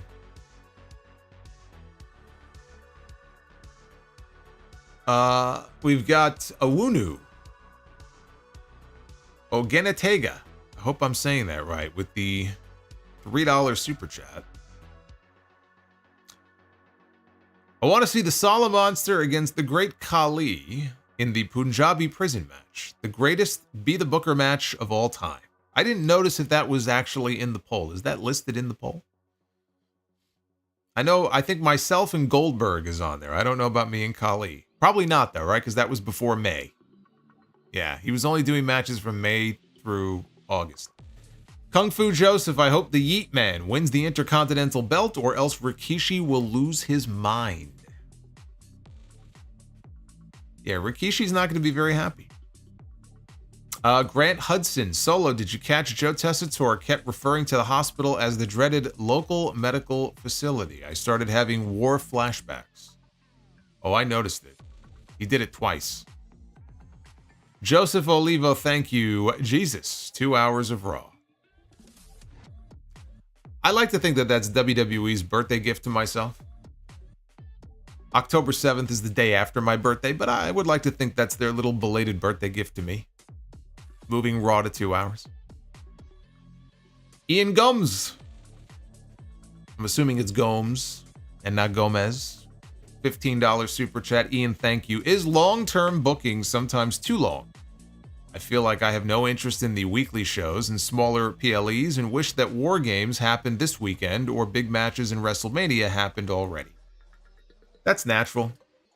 That's always been the case, though. There's always periods of time where you're in August or September, late summer, early fall, and you just are like, man, you could see what the WrestleMania match is probably going to be, and you wish you could get it now, but you've got to let things play out. That's what the Royal Rumble is for, and that's what the road to WrestleMania is. So I don't really see anything wrong with that, but are there times where a story gets dragged out for too long? Sure. Yeah. Yes, absolutely. Or angles get dragged out for too long. Look at the NWO. Right? Look at the Bloodline. The Bloodline has become very polarizing because there are people who are still loving it and enjoying it, and they want to see Jimmy come back and Jay reunite and what's Fatu gonna do and where does The Rock fit into this? Like, there's a lot of other chapters yet to be written in that story.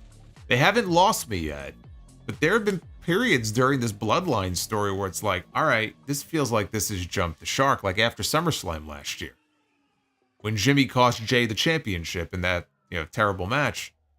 I was like, man, this thing has jumped the shark.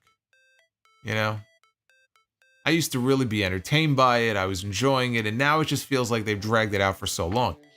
There are people who feel that way right now about the Bloodline. They're just done with it. It's been 4 years. But you can't say the WWE is making the wrong move because the Bloodline is still their dominant story. It's working. You know, the numbers certainly on Friday nights prove that what they're doing is working. The ratings, the sellouts. How can you argue against it? Creatively, though, I wish we would speed things up. Because there's a lot of weeks where it just feels like, man, I think I saw this segment last week. Right? That happens a lot with the Bloodline stuff. So you wish they would just kind of like steamroll through it, but they want to take their time, and you can understand why, because right now that group and that story is their golden goose creatively. They want to drag that shit out as long as they can. And believe me, that's exactly what they're going to do. Paul Carpenter, when will we get a local medical facility match? Hopefully never. Justin G, did Bret have a 104-degree fever? Not even a belt to lose. Still remember that story, man. You know, that was a contract issue. That's why they took the Intercontinental title off of him in late 91, early 92. I remember that. You know how I read about that in the magazine at the time? Because they have pictures from the match. It was like, oh, Bret lost his title to the Mountie. He had a 104-degree fever. And I'm like, how did they let him wrestle with a 104-degree fever? He was negotiating with WCW. Yuri, Bret Hart is the GOAT. Study his style for sure, as you spoke about that as well. Perhaps I'm biased, but there's a reason that him, HBK, and Razor were my favorites as a kid. Well, that, and also he made wearing pink look cool. Pink and black. Like, I just used to love the the paint splatter design on his tights. Like his singlets and everything. Base Beerus, Bret really knew how to throw a punch. So saith Vince McMahon. Oh yeah. Nobody knows better than Vince. Justin G, Bret should have said Gunther wasn't a jam-up guy. Uffman says Bret should have said, Gunther, you ain't got the jam to face Sammy. I think Justin's suggestion would have been better.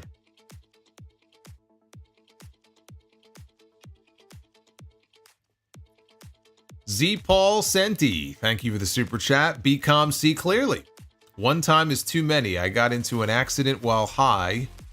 It was the dumbest shit ever, and I never even want to drive again. Hashtag be calm, stay sober. I think those are good words to live by. Also, he says, by the way, nobody was injured in the accident, but the cars were totaled. I still never want to drive again. I still don't want to drive again, ever. Well, I mean, is that just because it kind of gave you PTSD, or you don't trust yourself, or is there a specific reason for that? Timothy Tillis with the 10. What is your opinion on professional wrestler Low Ki? I always hear about him being a nightmare to work with. Is he, though? Just want to know how you feel about it. It's weird. I just got a question about him. I got a super chat about him last week. And I'll tell you what I told the other person. As an in-ring performer, he is tremendous. Still, even to this day.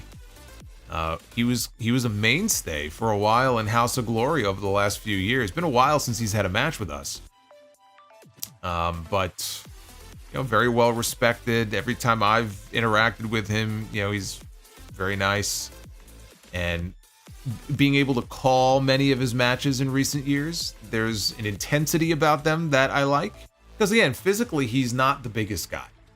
So he had to figure out a way to stand out. And the one thing about Low Ki, he definitely stood out. Like his facial expressions and Some of the moves he would do, and he had this explosiveness to him. Very, very physical, I think is a safe way to put it. Very physical worker. And you hear stories about him in other promotions, and sometimes they're not good. But I can't say from my experience or our experience in House of Glory has always been positive. He went with the Agent 47 gear though for a while, didn't he?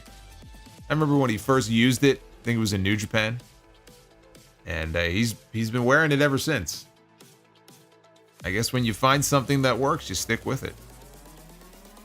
But again, he had a lot of different names, right? He was Senshi in TNA, and he was Cabal in WWE, which was a fucking waste of a run for him there.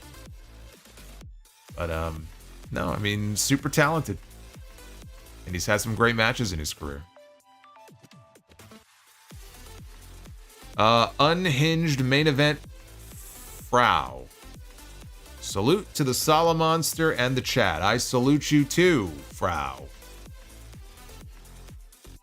The unhinged one.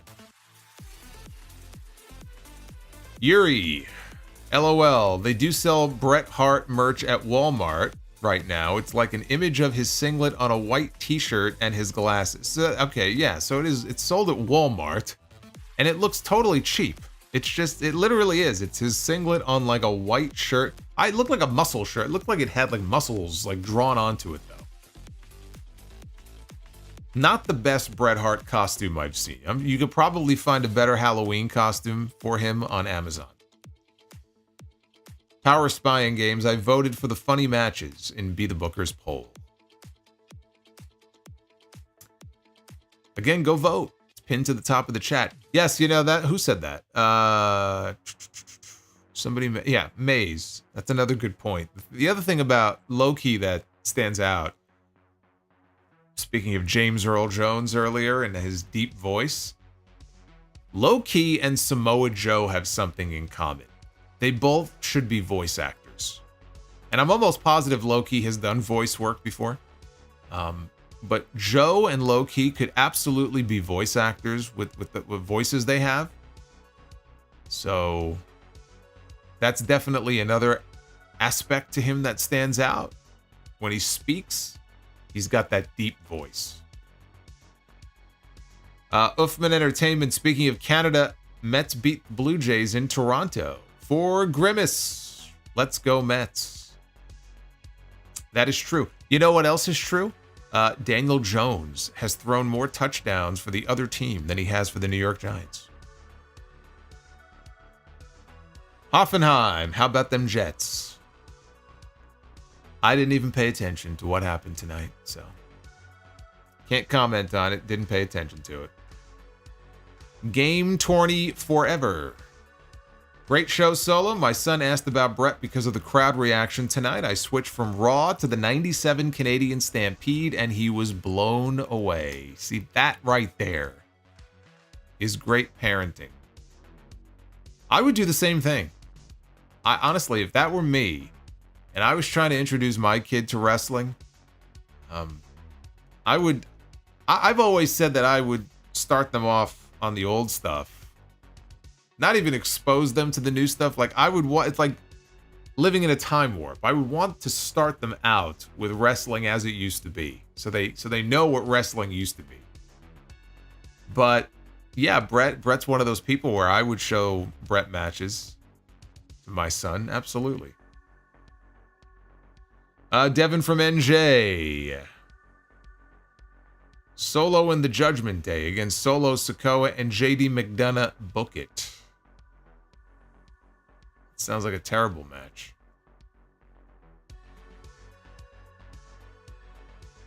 Aaron Rodgers finished the game upright. All right, well, that's progress, I guess, right? He was actually in an upright position. Yuri, just for fun, how could you see a Kevin Owens run going in New Japan? I think Owens would do quite well. You know what I'd love to see? Owens against Shingo. Owens against Shingo would be fun.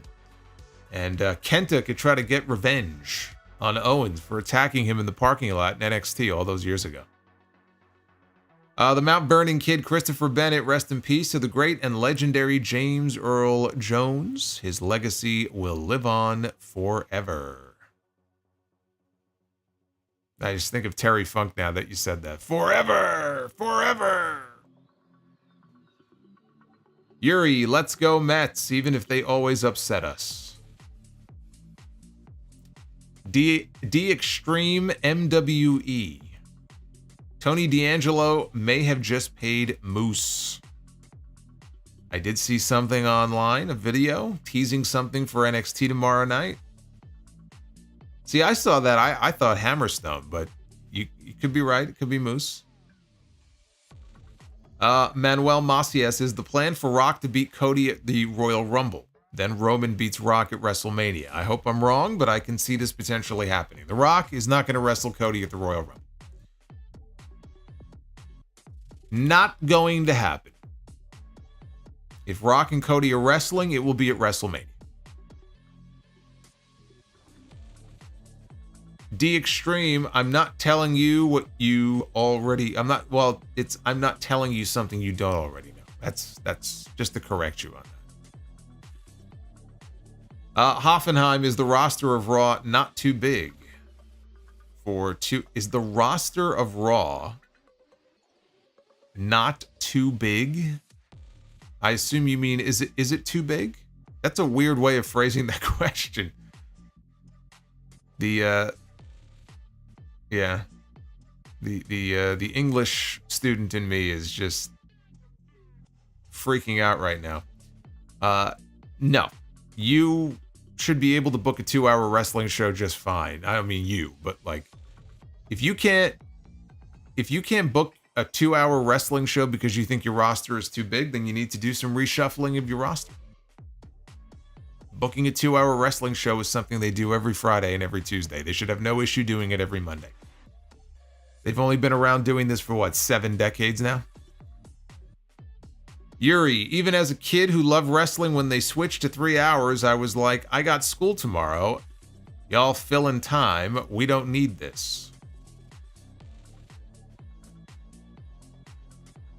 Retro KOH, I finally got my home internet back and I got greeted with the news of 2-hour Raw. What a happy time. 12 years of hell is over. Well, not so fast.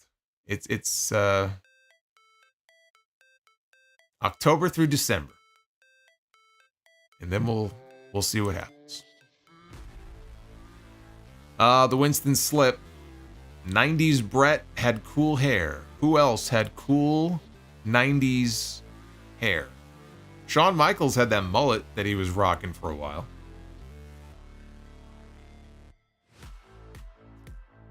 Hoffenheim, what was better, Bloodline or NWO? NWO. Boney, from 1 to 10, how hard is a booker's job? It's pretty hard. It's pretty hard. I'd say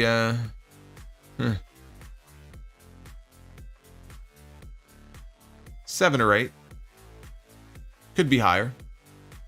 If good booker who knows what he or she is doing, 7 or 8. Hoffenheim, do you still go to the gym after or before Raw? I go to the gym in the morning, like late morning before lunch. Ever since COVID and being able to work from home, I go to the gym whenever the fuck I want. It's beautiful. I love it. I used to only be able to go at night, so I either wouldn't go, or I would go and I'd be exhausted. I wouldn't even have time for dinner. I don't miss those days. I go to the gym when I want, and you go like 11:30, 12 noon. It's not that packed. I get my machine. I do my thing. I get lunch after. It's perfect. I love it. Never going back to the old way ever again. And Devin from NJ.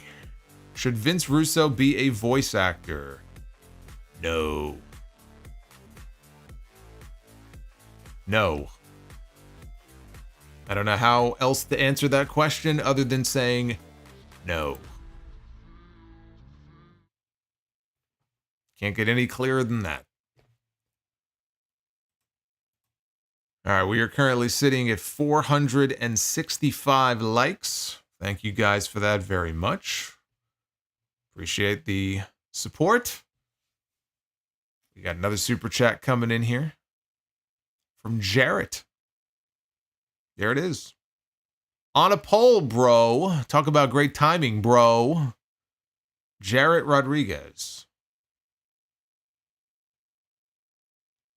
If I were to meet you at a hog show wearing a Yankees cap, would you be cordial or would you have security throw me all the way back to Harlem?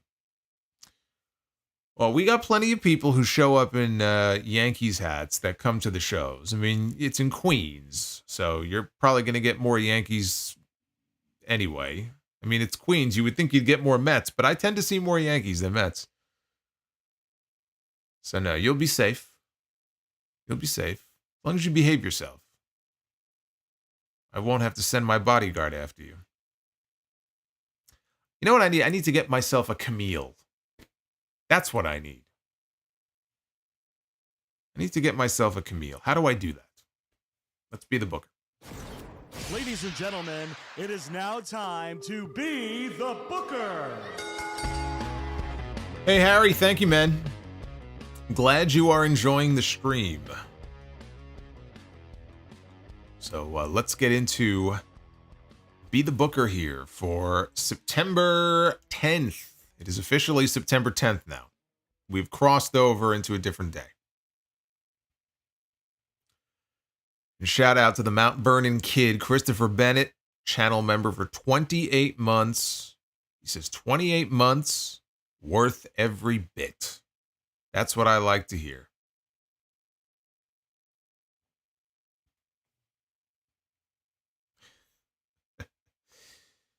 All right, here we go. Let's kick things off with Crime Time. Shad Gaspard, the late Shad Gaspard, and JTG, who is looking ripped these days. Have you seen the shape that JTG is in? The best shape he's ever been in his entire career.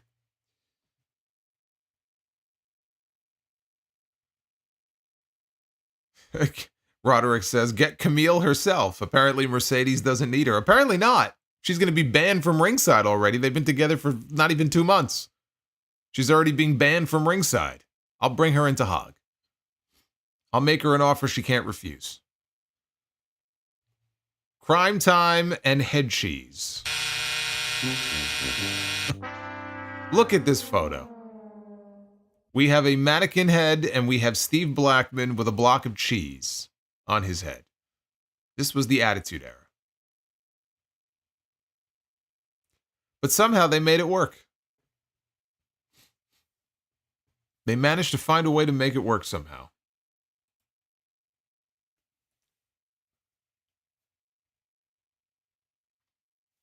All right, women's Be the Book. We begin with, Actually, instead of Camille, maybe I need to get myself a Mother Wayne. Mother Wayne is praying for you to pick a stipulation. So guess what?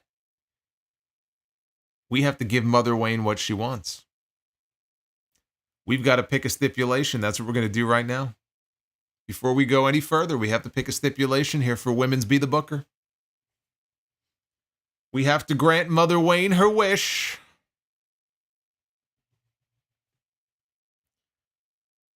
All right, we're going to book ourselves a women's lumberjack match. So that is going to be the stipulation. So now that we've established that, now we can pick the match.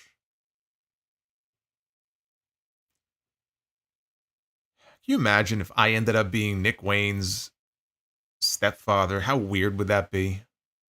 That would be weird, wouldn't it? That would be weird. All right, here we go. Becky Lynch, the man. The man, Becky Lynch, taking a nice little vacation right now, but she is back. She's back. Here and Be the Booker. And it will be Becky Lynch going one-on-one with Sonya Deville.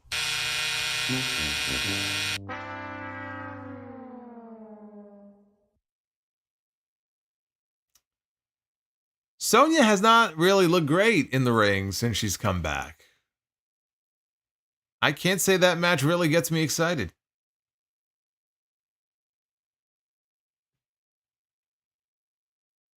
Oh well.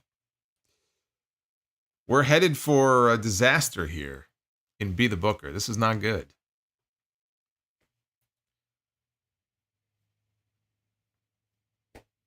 All right, well. Jushin Thunder Liger is joining us here in the main event of Be the Booker, a legend in every sense of the word. Liger is always welcome in the main event scene here in Be the Booker. Always. But now we got to pick an opponent for him. This could go either way. Jushin Thunder Liger, one-on-one with Andrade El Idolo. Now there's a match I can get behind. Andrade and Jushin Thunder Liger. Take Liger back at his prime, man. Remember when he would transform into Kishin Luger or Liger? I said Luger. Now I'm picturing Lex Luger with the face paint on. Now Andrade and Liger's a great match, so that saved us. We got saved. We got saved. At least we got 1 out of 3, right? We were headed for a sweep. The brooms were out, but we were saved, so we ended well. I have 1 pair of skinny jeans, and I'm going to wear them every week just to piss you off. That's right, Big Dave. Big Dave's got a new movie out. Daniel Malcolm with the $35 Batista Skinny Jeans Super Chat. Big Dave's skinny jeans probably look like regular jeans now, the way that he is shedding weight. Did not expect Gunther for the Bret segment given the past comments, and certainly did not expect the Goldberg quip. Rest in peace to James Earl Jones and the Goudreaus. Yeah, Batista is looking as slim as I've ever seen him. He said it was very hard to shed weight after that M. Night Shyamalan movie that he did. Because you could tell he was kind of puffy. He put some weight on for that role. He was the best part of that movie. I saw that movie. He was the best part of that movie.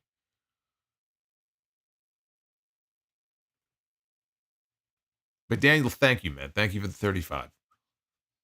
Cameron Spencer with the $4.99.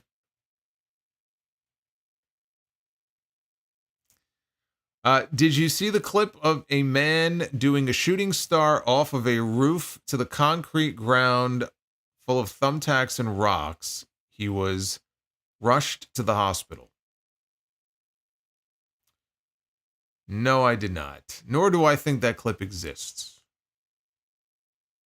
But I did not see that. Uffman says, sorry, Mother Wayne. Well, we let Mother Wayne down. That may be the most disappointing thing all night. And Maze the Great. See, I can believe that somebody is great when they call themselves great. Maze the Great. Which Mets departure did you dislike the most? Tom Seaver trade? Trading Dykstra? Letting Strawberry and Murphy walk? Or David Cohn? The Seaver one, I think, is by far.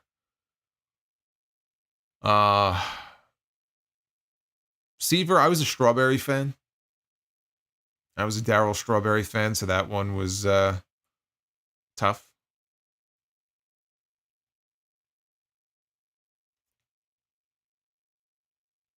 We should have picked the Lumberjills. We'd be here all night if we spun for those. Is Solomonster going to watch Joker 2? I don't know. I saw the trailer. I got to tell you, I wasn't overly impressed. I did see the first movie. First movie was very good. I wasn't as thrilled with the trailer as some people were. I don't know. But you know what I saw today? Confirmation. Guess what's coming? Guess what's going into production next year for a 2026 or 2027 release? A sequel to The Goonies. Goonies 2 is being made. And they're bringing back most of the original kids. Jeff Cohen, I think, is the name of... remember Chunk? Right? The chunky kid from the first movie? He doesn't look so chunky anymore. How's that going to work? Unfortunately, some of the actors have passed away. The old lady, oh my gosh, what was her name? I don't know her name, but she died many, many years ago. The guy who played Sloth... I think that was Jeff Mathusiak, maybe. He's since passed away. But they're bringing back most of the cast. I hope they don't fuck this up. The Goonies was like the movie of my childhood. I can't tell you how many times I watched that movie. The Goonies is basically for like us, like in the 80s, what Stranger Things was, probably for a lot of kids in later years, except Stranger Things is more R-rated, or maybe not R-rated, but just scarier. It's darker. The Goonies wasn't really like a dark movie, but man, I can't tell you how many times I watched that movie. I hope they don't fuck it up. Anne Ramsey, thank you. That was the lady's name, Anne Ramsey. Don't throw Mama from the train. Anne Ramsey. If you never saw The Goonies, watch it. I think you'd enjoy it. If you never saw the movie before, I think you would enjoy it. And by the way, I am planning on seeing the new Beetlejuice movie. I'm probably going to go on Thursday. I will see Beetlejuice 2 on Thursday. Beetlejuice is another one. Another one of those movies from my childhood. Goonies, Beetlejuice, Ghostbusters. Bringing back a lot of memories. There's a reason why they keep going back and either making sequels to or remaking all of these old movies like from the 80s, because they were fucking great. That's why. If they all sucked, they would just leave them in the scrap heap. But because people love them so much, or they have a cult following, they try to tap into that. Oh, well, we're going to redo it. Or, oh, we're going to make a sequel 35 years later. We're going to try to replicate the magic of the original. Beverly Hills Cop, new Beverly Hills Cop movie, right? A few months ago. Coming to America. On and on and on. Use countless examples of this. Still making alien movies here, fucking 40 years later. Terminators, 40 years later.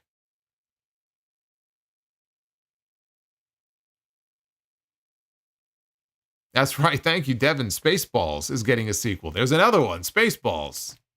I watched that as a kid, too. We're getting a sequel to Spaceballs. Tell you, man, the 80s was the shit. That was the best decade. I don't care what anybody says. Movies, music, TV, wrestling. Best decade? 80s. It's not even close. Thank you for the love tonight. This was fun. This was a solid episode of Raw, and I thought we had an even better stream. Thanks to all of you. Next time I'm live with you will be Wednesday night. That'll be after Dynamite. Of course, I'll be over on JD's channel for Tuesday Night Titans tomorrow night. And if you missed episode 878 of the podcast, if you missed my segment on Hulk Hogan on Logan Paul's podcast, I think you'll enjoy it. But episode 878 was the number 3 ranked wrestling podcast episode of any kind anywhere in the United States on Apple Podcasts today. Third, only behind 2 Jim Cornette shows. So it was Cornette, and yours truly. Thank you for the support. And go check that out if you didn't see it. Be well, stay safe, come back here on Wednesday night, and we will cover all of the post-all-out AEW happenings right here live on the channel. And vote in that Be the Booker poll for David. I'll see you guys back here on Wednesday night. Take care.